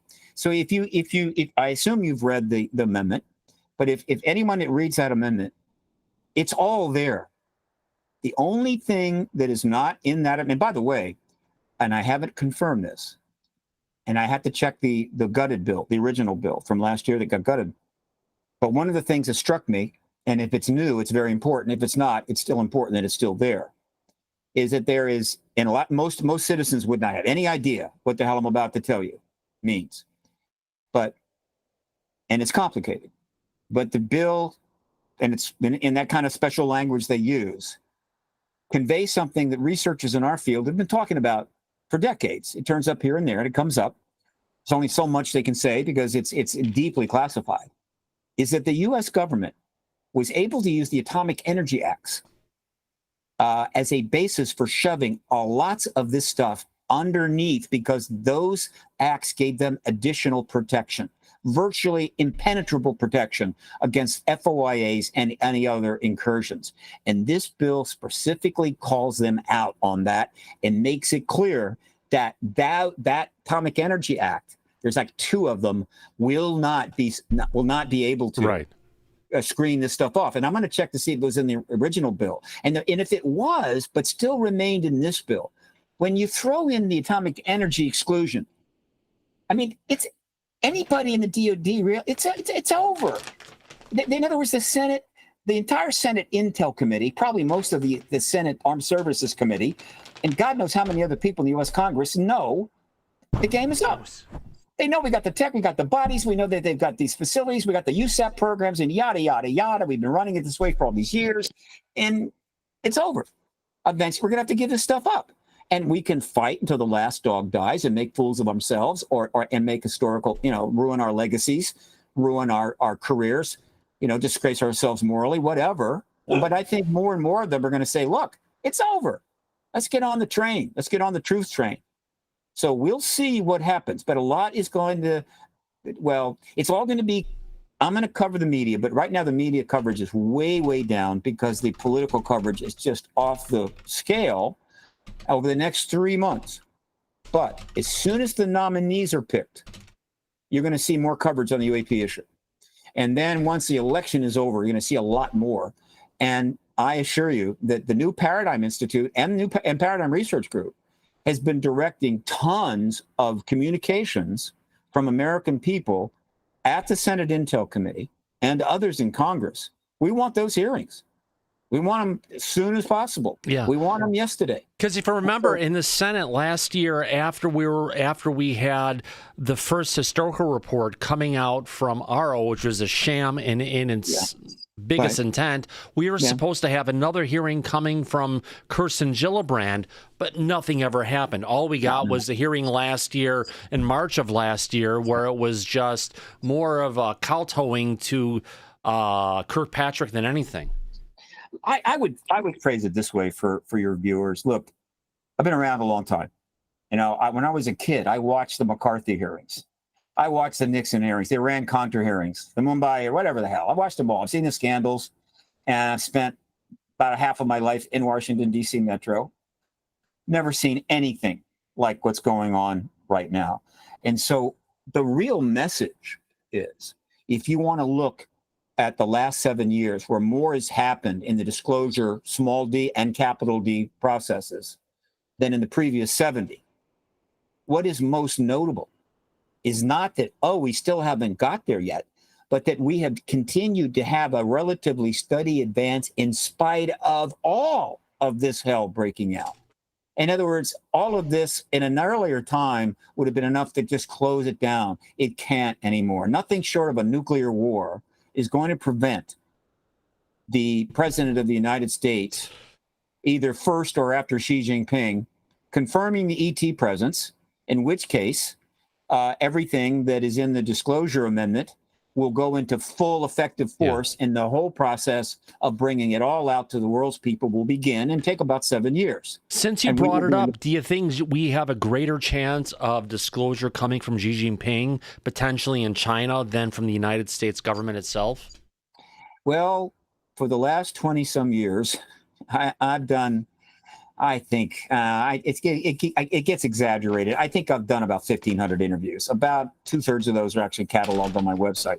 But going all the way back to 2000 and 1,000 interviews, I have over and over and over again, because nobody invites me to the Pentagon. I never get any invites there, not even to a going away party, and nothing, right? So I talk to them through the podcast army. And the message is simple. Unless Putin, and I don't mention him lately because Vlad's off on a Terra thing, trying to do some czar shit. But Xi Jinping, running a pretty good country pretty well, even though he's an autocrat. I keep telling the Pentagon through this media, unless Xi Jinping and Putin are on your salary, unless they're getting a check from you every month, they can disclose anytime they want to. And they can produce evidence up the yin-yang. Witnesses piled on top of witnesses. Gun camera footage by the hours. And in which case, the United States is going to be completely and royally screwed. And so what the hell are you doing? Why are you sitting on this? We are the leader on this issue. We have been since 1947. And you continue to hold on to this truth embargo like it's just absolutely unassailable, right? And yet you don't control these other countries. And so I keep putting that message out there, and they keep dawdling and holding off. And so, Xi Jinping could do it any time. And if he does, I guarantee you the United States will be seriously damaged by this. Yeah. And you think that the trust in government that is really ripping our country apart right now, which is at historic lows, nobody believes anything. What do you think is going to happen to the overall analysis of this trust in government by the American people when they have to find out we're not alone from the premier of China? Imagine that. Yeah. So why do you think the premier of China hasn't come forward with this information yet, Steve? You know, I send him emails. I bump him on Twitter. I don't get anything back. Look, the best answer I have for that is fairly straightforward. It's kind of like a common sense kind of answer, is that Putin and Xi Jinping are autocrats. And in various times, they're really autocratic and sometimes a little less autocratic, but they are autocrats. They are leading what amounts to a dictatorship in a sense. And autocracies pretty much operate all the same. Total control of what people can hear and think, hear about, control about what they're willing to say, managing people's worldview so they do not conflict with the autocratic desires of the state, to a degree, obviously, far beyond what happens in our country. And so from the get-go, any autocrat coming forward and saying, well, our country is like very powerful and important, but, you know, it's just a country on a planet and there's like other planets out there. And guess what? There's other civilizations and they're even more advanced than we are. And they're even more extraordinary than our great leaders or whatever the hell. And suddenly everybody is expanding their worldview and looking up and so forth. This is not what a dictator wants. He wants what a dictator wants you to do your job, keep your mouth shut, keep the focus on what the state needs, and don't cause trouble. Ask the people that were run over by the tanks in Tiananmen Square. And so that, I think, is the most likely reason why the two major autocrats. Obviously, Macron could do it. The Chancellor of Germany could do it. The Prime Minister of Canada could do it. But these are our tight allies, and I believe that all this time the understanding has been clear. They're not going to step on ahead of us. They're not going to cut in line on this issue. This is ours. In terms of the Western democracies, this is our issue to resolve, not theirs. They stay out of it. Once in a while, they kind of dip in, but they really try to stay out of our way if you look at the overall history of this. Doesn't mean they don't do anything. But believe me, they have planes chasing these things just like we do. They've got gun camera footage stocked up in their vaults just like we do. But they're our allies. And I understand that. And so if our allies are not going to challenge us, and the two major dictatorships see no benefit to them, that's how truth embargoes can last 77 years.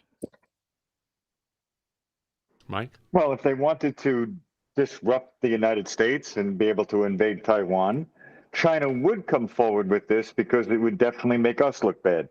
And it would get the world's attention in their favor. It would be a bold chess move. There's no question. So I can't rule that out.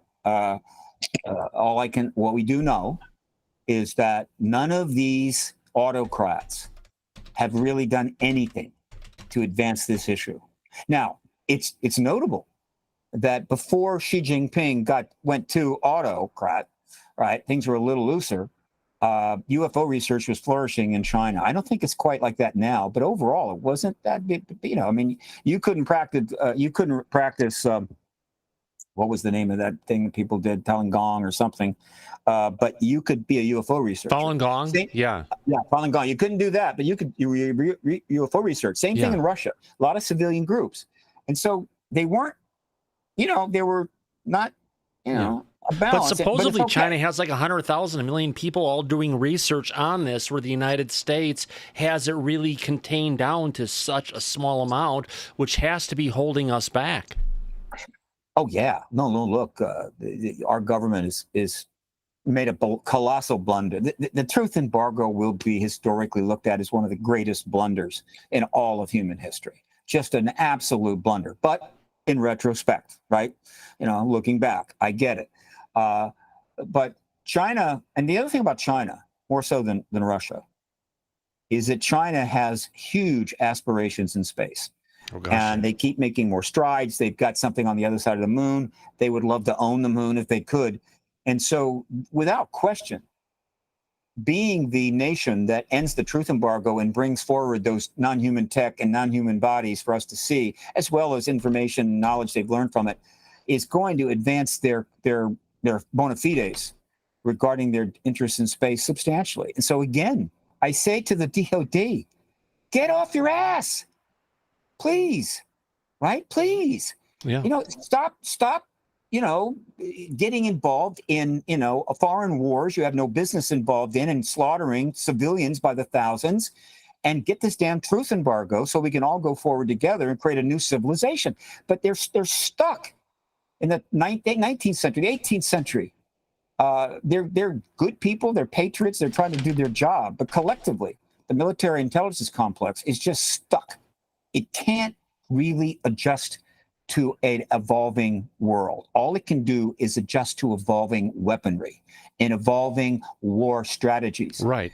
And until we get past that, and ending the truth embargo is the only shot we have, then the future is pretty clear. That's folks. why I was bringing forward the opportunity of saying if UAPDA 2.0 fails again, let's take everything about the technology, any of the stuff that's covered up within the DOE, push it off to the side. Let's take out the stuff that Gary Nolan's been talking about, Lou's talked about, and others have talked about. Let's start bringing the biologics and the non-human intelligence and focus on that, because it's not like we have a truth embargo against a non-technological approach on this. Well, I'm afraid that opportunity is gone. I mean, the idea, everybody that has any knowledge of this issue knows that non-human tech refers to extraterrestrial tech. Yeah. Non-human bodies refers to extraterrestrial bodies, Right. not dolphins, not whales, not elephants, who are quite smart, but they can't build spaceships. All right. But the reason we don't use the word extraterrestrial is the same reason we avoid using UFO. Yeah. Because it doesn't have the stigma. But actually, wait a second. Lou has actually gone back from calling it UAP, like here on Disclosure Tonight. We actually call it UFO because if you want to reach the global audience of people out there, UFO is a term that everybody knows. Not a lot of people know about UAP, so it's about using a term that everybody can resonate with. That's true. And I have nothing against UAP. I'm just saying it's about something that everybody can simply understand. No, you're absolutely right about that. But what's most notable, and again, if because I'm logging and reading all these articles, right, I'm literally following the way the language is engaged. What's remarkable is that we got UAP fully in play. It was utilized in dealing with the media. They were more comfortable with it. It was utilized in the legislation. They were more comfortable with it, and the issue started moving forward rapidly. And to my shock, UFO came back. In other words, the stigma on the basic issue was reduced to a point where UFO came back. And so Burchett would be happy to go on television and say UFO, and others are saying UFO. And this is another example of why we're not going back. This is done. Right. This cake is baked. We just need to take it out of the oven. And so, I mean, to the extent that they're both in play, I have word searches in Google on UAP and UFO. And UFO generates far more usable articles than UAP, but it also generates far more articles in general. UFO is still the deal. But amongst the legislation and media and even academia, they get it. They understand that the language is about the process, about legislation. But in private, what they will say is this: extraterrestrial tech, not time travelers, not interdimensional beings. NHI these days. Not underground dwellers. They may have their bases here. That's not the same thing. That's why they got rid of aliens, and they're trying to call it NHI because they could be from another planet. They could be from another dimension. They could have come here hundreds of thousands of years ago, which would kind of make them a resident on this planet, considering we allow people who come in here and have a baby on our doorstep to be a citizen of this country. So they may have been here for a long time, but they're Earthlings like us. Potentially. Well, that's a chance, but if you put your money on that one, you're going to lose your money. I mean, there's 190 million to 1 chance you'll win the lottery, but it ain't going to fly. Look, the reason they use non-human intelligence because they can't say extraterrestrial. But because they do that, it opens the door for others to get, well, okay, well, if they're saying that could mean a lot of things. I get that. It's all right. It's okay. But I have no problem. Extraterrestrial, right? The evidence is pretty potent that they're extraterrestrial. And so until we get clear evidence otherwise, then that's what it is. Now, if they have bases here so that they've been present all along, unless they were born here, they're extraterrestrial, okay? Yeah. And so this other stuff, which is interesting sci-fi, the door will always remain open to that until we resolve this, until we get this stuff out and we know the facts. And these other theories, it's not my job to tell people what theories to carry with them, but they do make it a little harder to do the activism because they're adding all of these other literally dimensions to this. But that's the truth embargo's fault. They won't allow us to resolve this, and so all these theories can be put into play. But I think the people inside, they get it, right? They are beings. There may be some instances where you have what amounts to non-biological things flying these craft. Potentially. I wouldn't rule it out. But I assure you, the entities that were stinking the hell out of the Broswell Hospital were not machines, okay? Yeah. And then you've got hundreds of thousands of contactee reports that have been accumulating in files that the money is not there to properly research. Or one day we will, and they'll be cataloged and gone with a fine-tooth comb, where these ETs repeatedly tell the contactee we're from other stars. In ancient times, the lore that seems to indicate out of this world contact, somewhat misunderstood as, I guess, God interventions or whatever. But a lot of that lore, the entities that are within that lore say we're from other stars. So I'm going with that. Okay. But what the hell? The others are possible. But again, it's important that their non-human tech, right, is enough that the truth embargo must end. Right? It has to end. If we have non-humans from anywhere with technology like that, and it's not being conveyed, and the research into it is not being conveyed to the world's people, that is I consider a crime against higher law, fundamental law, and it has to end. And it comes down to, if you look at the situation where they're talking about the way this technology has been put together, the way of layers of atoms that are one layer of a particular material on top of another one, on top of another one. It's almost called like cold welding for that matter, because it's done in a zero gravity atmosphere, which we don't have that ability to create some of this stuff on this side of it. And on top of that, we've got a lot of people who are taking, and Mike could talk on this one, who are taking the same materials that were given to, who was it? To the Stars Academy, that were then sold off to the Army to go ahead and do research on it. Those materials are actually getting, if you want to call it, researched by actual scientists outside of Oak Ridge National Laboratories, which is the current home for Sean Kirkpatrick, and potentially we may be able to have a come to Jesus moment coming from actual scientists who are researching these materials and figuring it out and trying to say, well, look at this, guys, there's something here. The government's been lying to you. We've got the facts.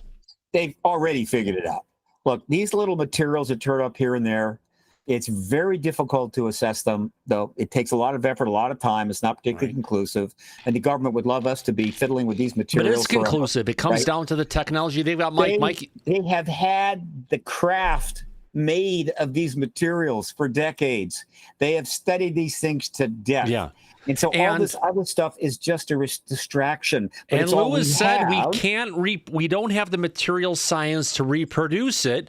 We understand it, which potentially brings in the opportunity for our government to try and bring these craft down, to harvest these materials, to use it for our own adversarial weaponry. Well, they have got the craft, and they've been studying them. And so I can't say with confidence that we don't have the ability to manufacture those materials. I know this: if we did manufacture those materials, it would be classified, 50 levels above Q, and we wouldn't know about it. And as we really don't know how much progress they've made because it's fully embargoed. However, it's enough that the defense contractors are thinking big numbers.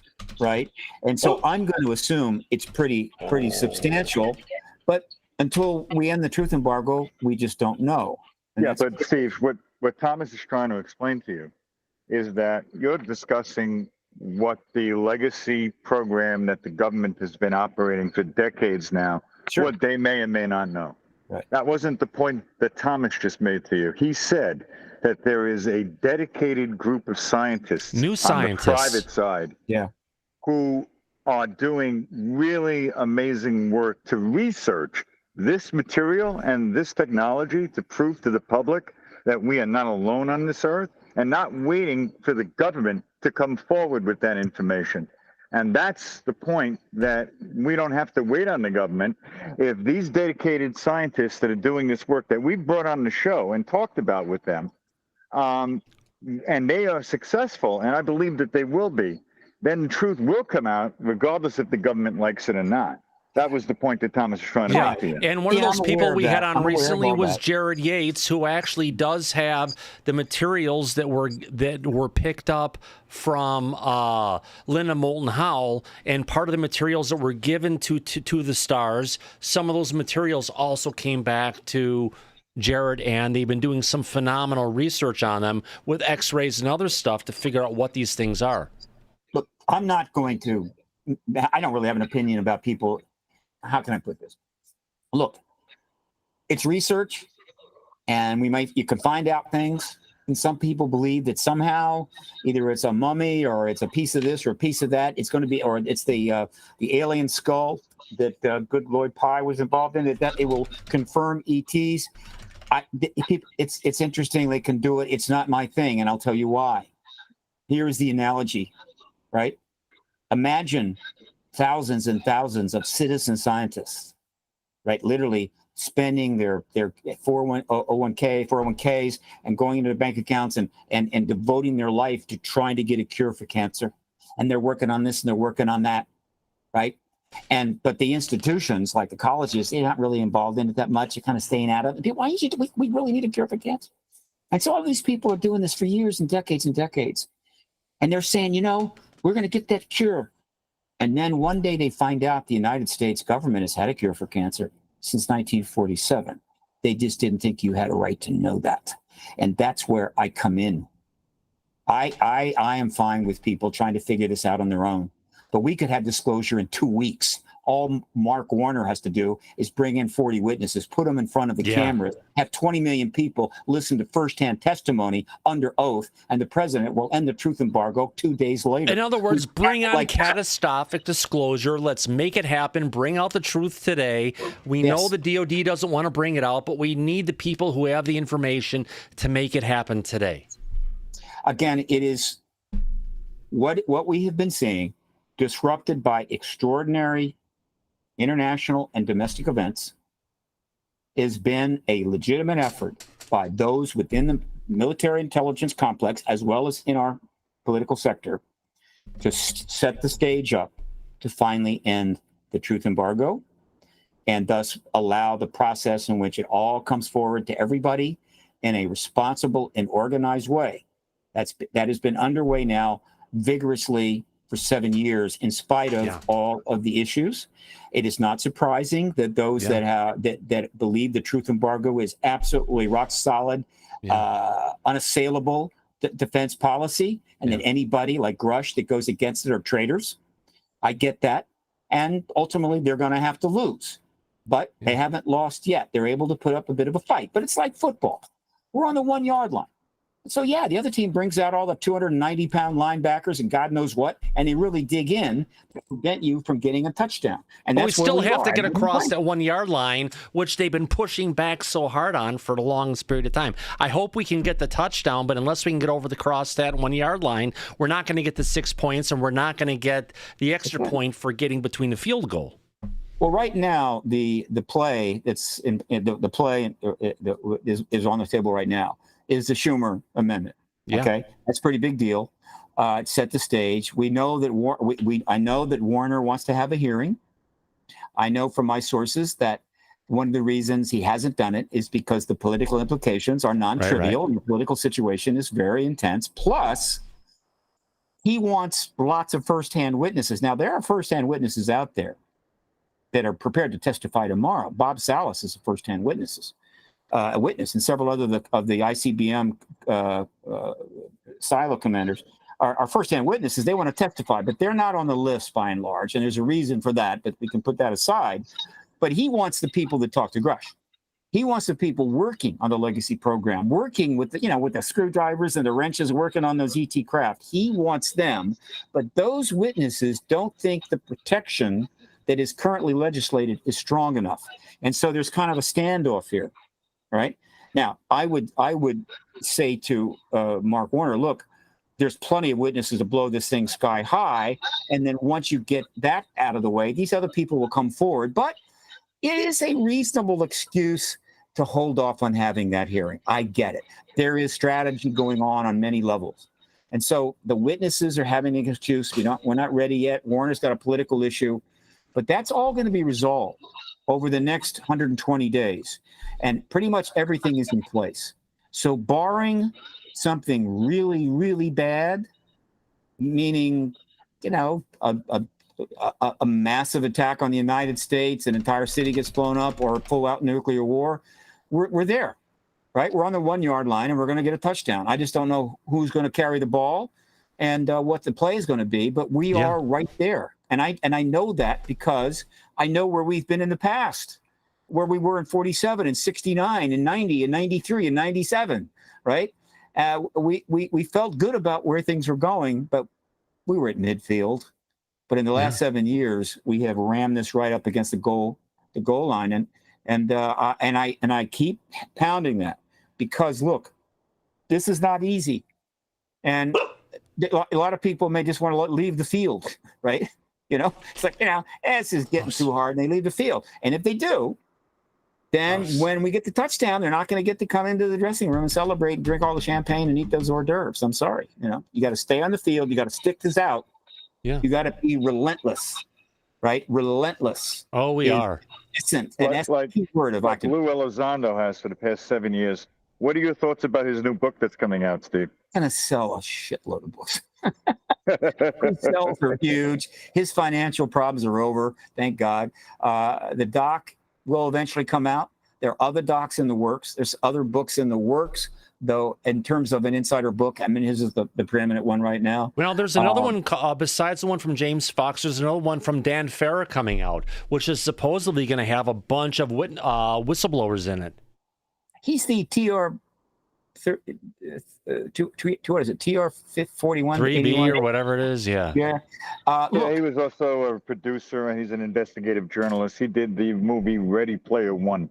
Dan Farah is like James Fox. He's very knowledgeable on the subject. And I told you about the Hollywood Disclosure Alliance, right? Look, I'm kind of aware of what's going on there. Look, Hollywood is jumping into the game, right? Because they understand that like 8 billion people all know about this subject, and every day another million get excited about it, and they know the potential money that can be made there is huge. They have tapped the fictional sci-fi aliens to death, made a fortune, but they know what's coming down. And there are multiple projects in the works in Hollywood, and every one of these projects is just going to put more pressure on the truth embargo.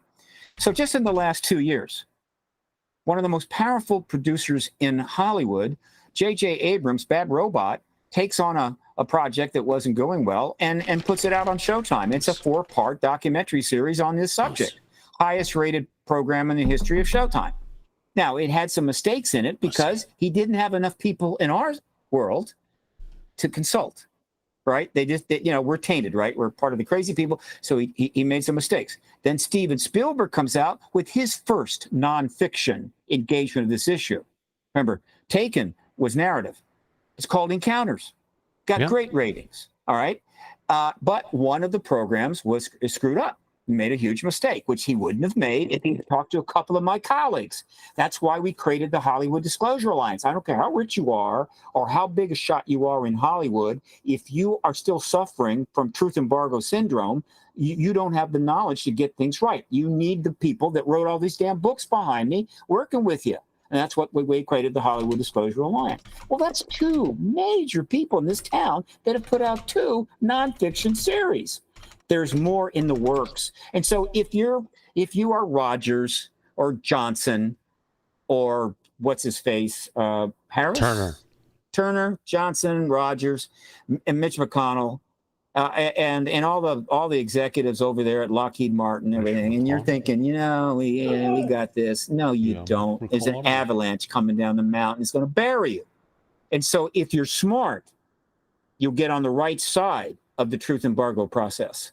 If you're smart, right? And so we're giving them notice.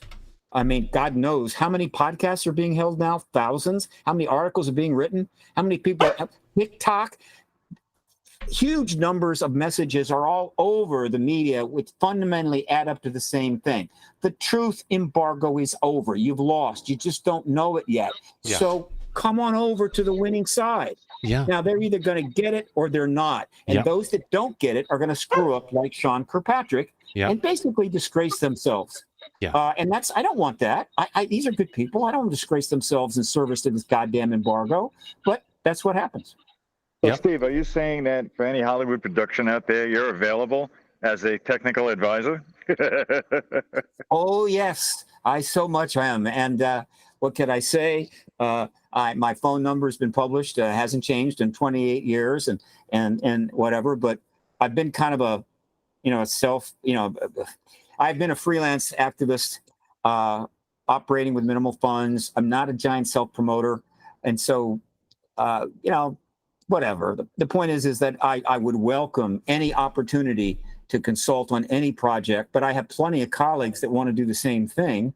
And yes, I would like to be paid for it because kind of that's the way it's supposed to be. Yeah. Okay, that's the way it's supposed to work. If you put time into it, you should get something out of it, right? Absolutely. And nothing wrong with that. Nothing wrong with that. And I want, in other words, when I called up James Fox, when he was in the midst of possibly losing his whole movie, all the work he put into it for 8 years, which in Hollywood would have taken 2, but because you're having to sell your house and put up lemonade stands and everything to fund the damn thing, took him 8 years. But he was on the verge of having the very first documentary on this subject given big screen theatrical distribution. Would be an historical landmark.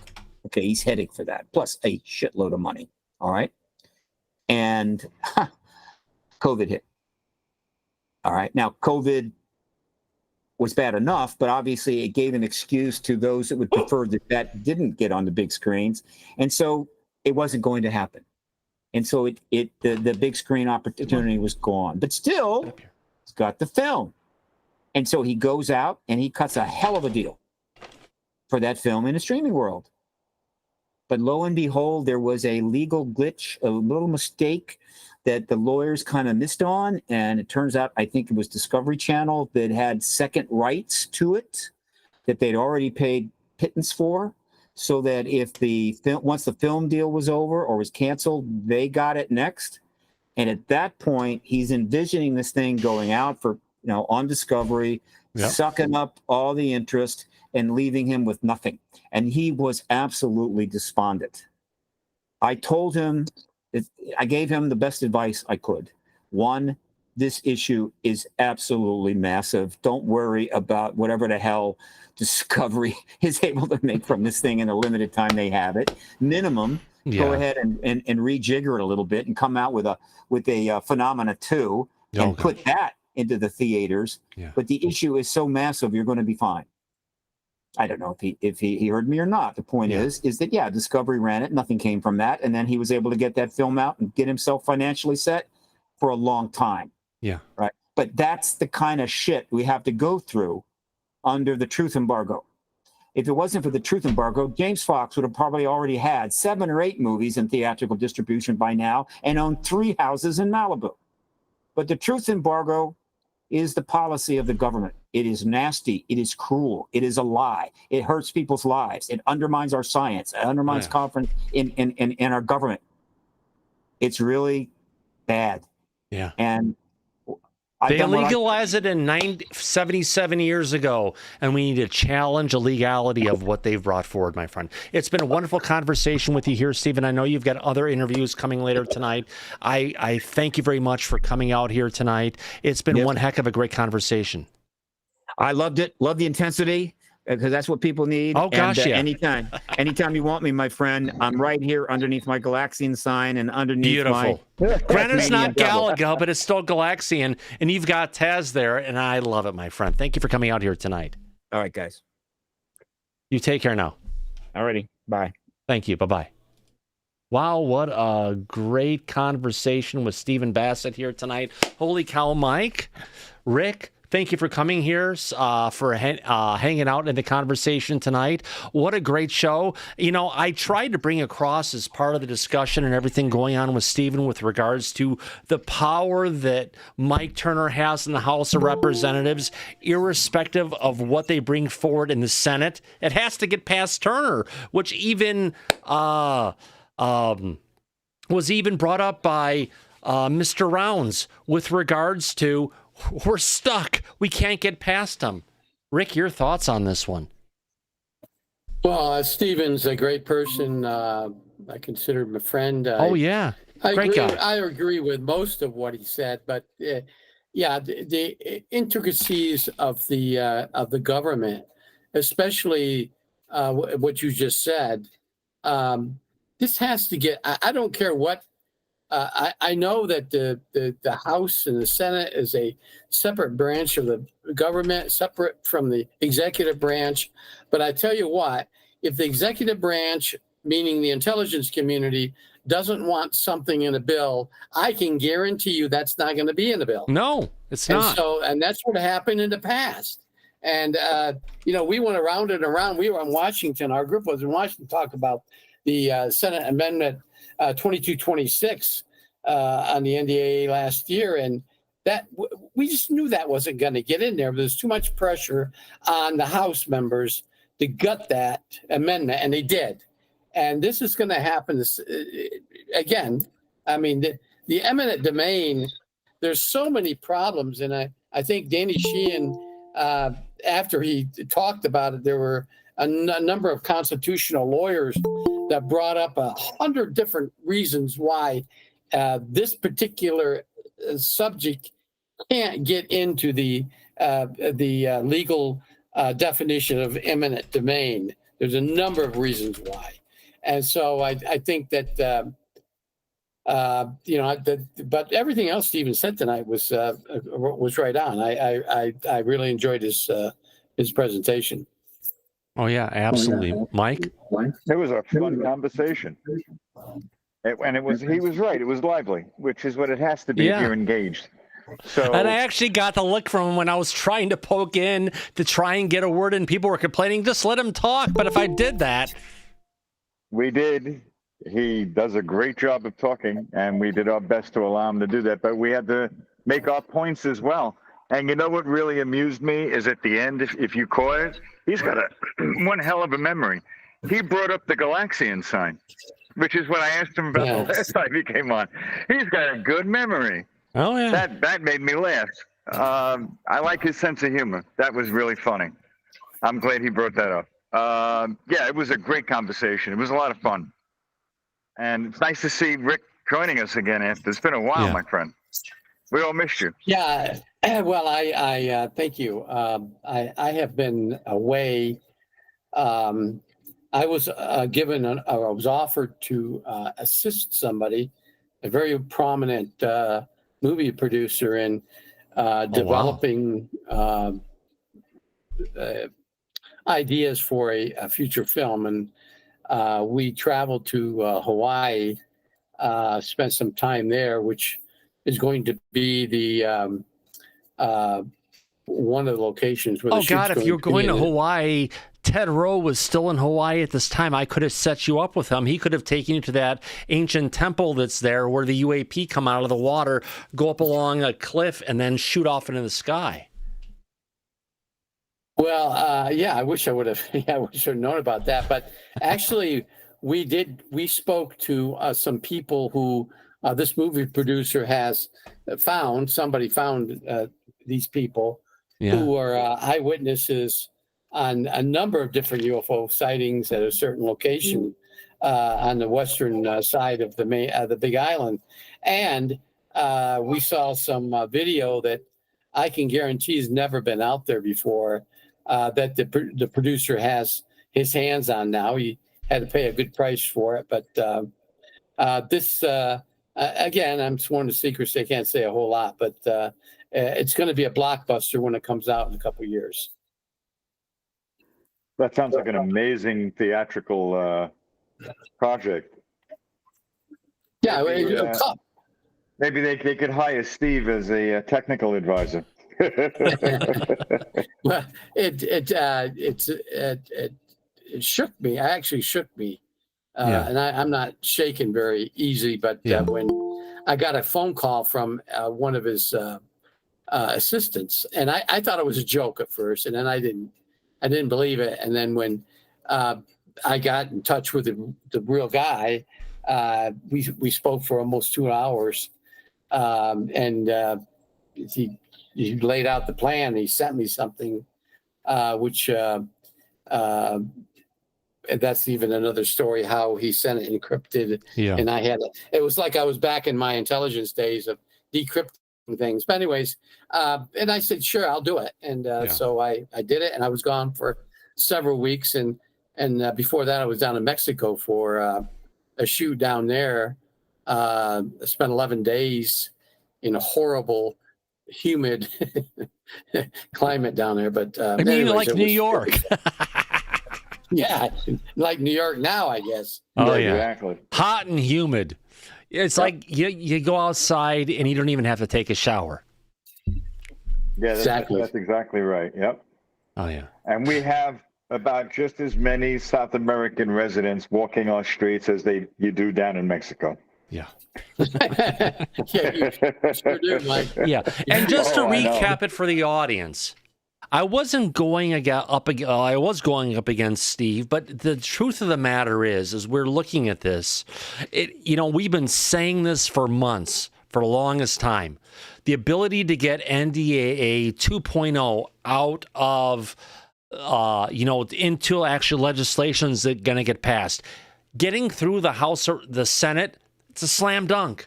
Getting through the House of Representatives, Mike Turner has the ability to shut down any possible piece of that legislation before it even gets to committee, before it even gets to reconciliation. And I know, Brian Pemble, you're in the back. You had a super chat on this I couldn't bring up because, unfortunately, there was a troll with the same name and my chat system blocked it from you. But what are your thoughts on that? Oh, there's somebody using my name now, huh? Okay. Oh, well, I'm even blocked because we've had a bunch of Thomas Fessler trolls on there too. No, so it's a rarely used tool. So let's say that Schumer brings up a clean bill, it passes the Senate, it goes to the House. Once it's in the House, it'll get assigned to a committee and all that stuff. Yes, a reconciliation. But it's not just a regular bill. They're bringing forward an amendment to NDAA, and that's all it is. It's not like it's standalone legislation. If they had standalone legislation, there's a chance. But if they're going to go to an amendment to NDAA, any amendments to NDAA that's already passed the House is going to go in front of the chairman of the House Intelligence Select Committee or the House Arms Committee, which Nancy Mace represents. And if it gets in front of Mike Turner, who's the chairman of the House Select Intelligence Committee, HIPSI, it's not going to be able to go anywhere because before it even gets to his committee, before anybody can vote on it, he has the ability to get in there and just say, nope, nope, nope, nope, it's not coming in. I'm not going to let it pass. You are exactly right, Thomas. And this is why I don't think the Schumer rounds was serious to begin with. I think it was designed to fail. So anything that's an amendment, you are 100% right, will get gutted and cleaned out. If it's proposed as a clean bill, and let's just say that a majority of the House passes it, because Schumer, as the leader, can introduce it to the floor, no problem. So it gets passed, it gets over to the House. When it gets to the House as a clean bill, it's going to go to it's going to be designated to a committee. Okay. And you have to know how the reconciliation process and all that. Now, with a majority vote, 218 votes of the House, they can do what's called a discharge petition.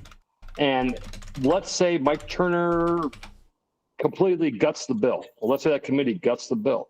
Well, let's say he buries it in committee, Brian.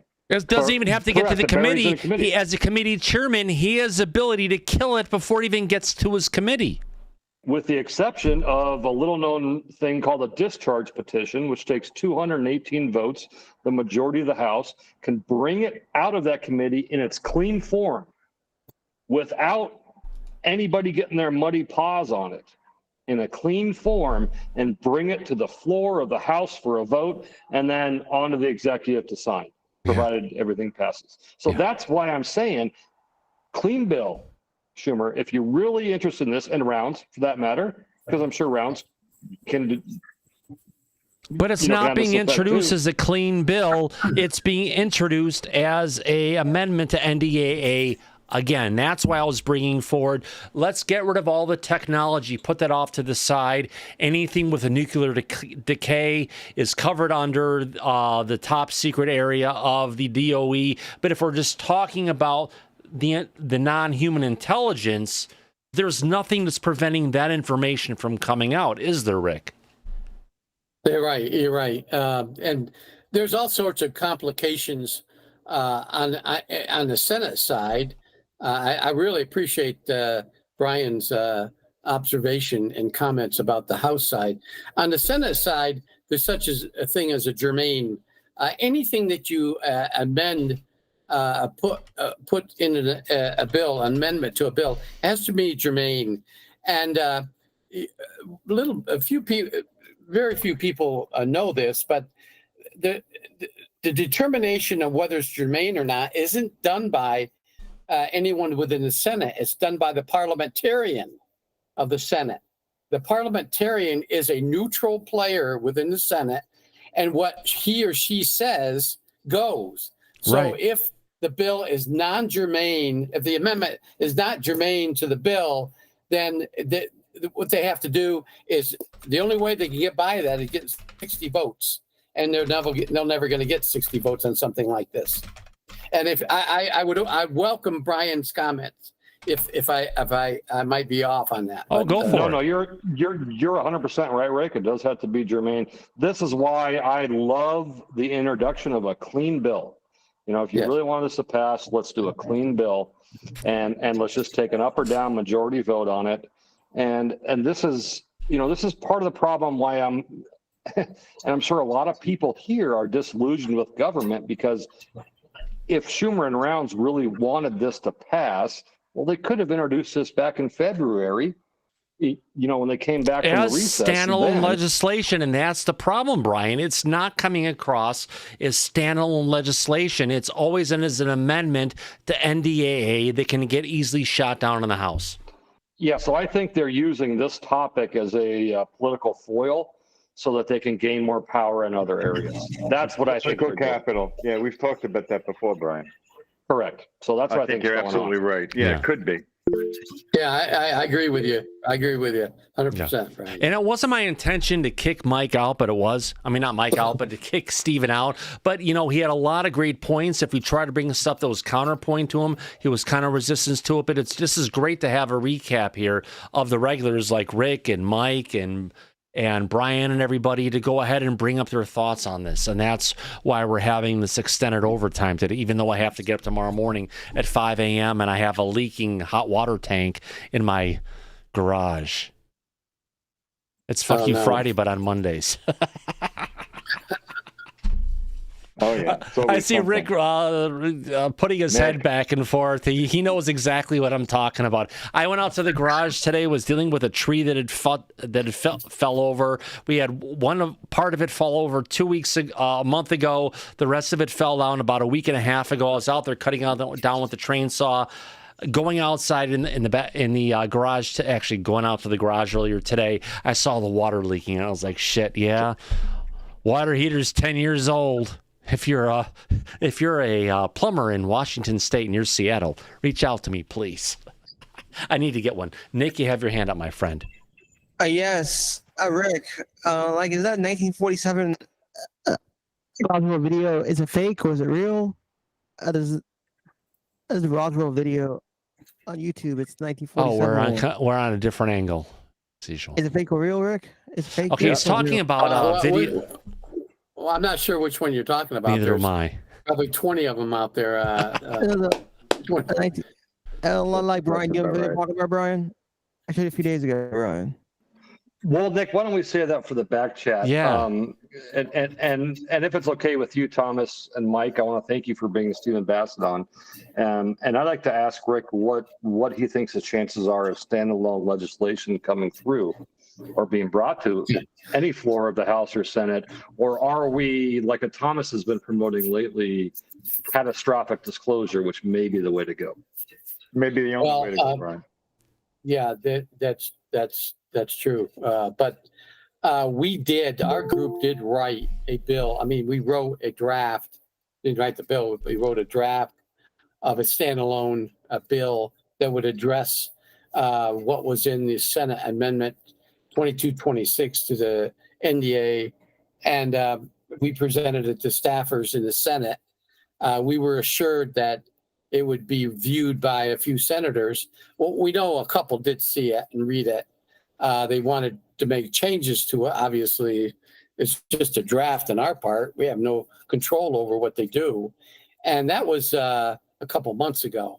And what happened to that draft now is your guess is as good as mine. That the draft, the Senate staffers, the ones we deal with all the time, seem to think it's in a committee, and it has to be written by other staffers. I mean, we obviously didn't write it in the format that it's supposed to be written in, but they like it. But the problem is we hear this all the time. This is an election year. There's a lot of senators that won't even touch the subject, as are there in the House members that won't, because every House member is running for re-election. There's 33 senators running for re-election, and they don't want to touch it right now. So I don't think they're going to move on something like that until after next year, next Congress. And that's my opinion. Yeah. Absolutely. Well, it's been a great show. Is there anything else anyone in the back wants to bring up before we move along? No. Yeah, just real quick, I wish Burchett, Luna, or any of the other House members would just bring up a simple resolution, just to kind of get an interest check before the elections. I think that'd be something easy to bring to the floor. It doesn't carry the force of law, but it does carry the force of public opinion. So I would encourage them to do that with a little influence I have. Yeah, absolutely. Thank you much, Brian. I appreciate that insight, my friend. On that note, I want to thank everybody for coming out to this episode of Disclosure tonight. More importantly, where are the sound effects? I need to bring that up, and I need to go ahead and bring up a list and thank everybody for all the wonderful support of everything here on Disclosure tonight. No, I don't want to update this right now. Who am I talking about? Let's go ahead. And thank everyone for your wonderful support on Disclosure tonight. I know Brian gave us a super chat. I lost that one in the mix because of the way my chat system blocks people who are trolls. And you had a name that was out there. I had a name that was out there. And, well, either way, we'll get that fixed. I want to thank JS2099, Shelley Montgomery, Jeff Pearson.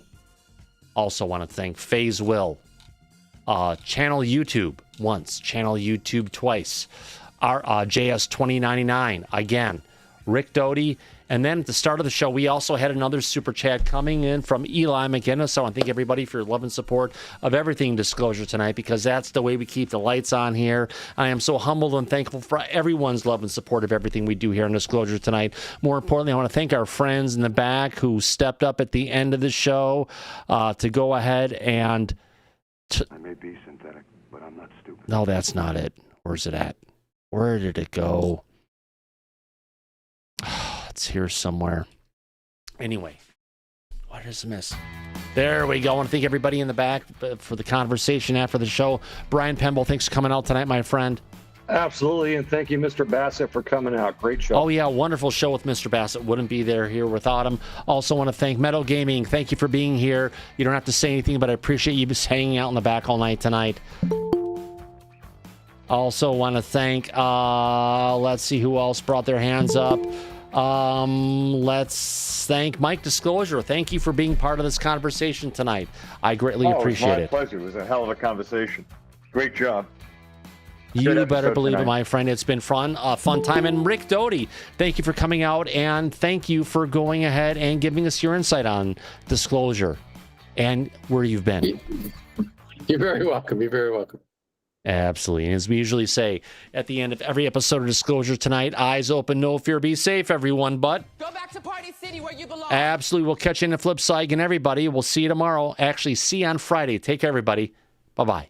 Good night.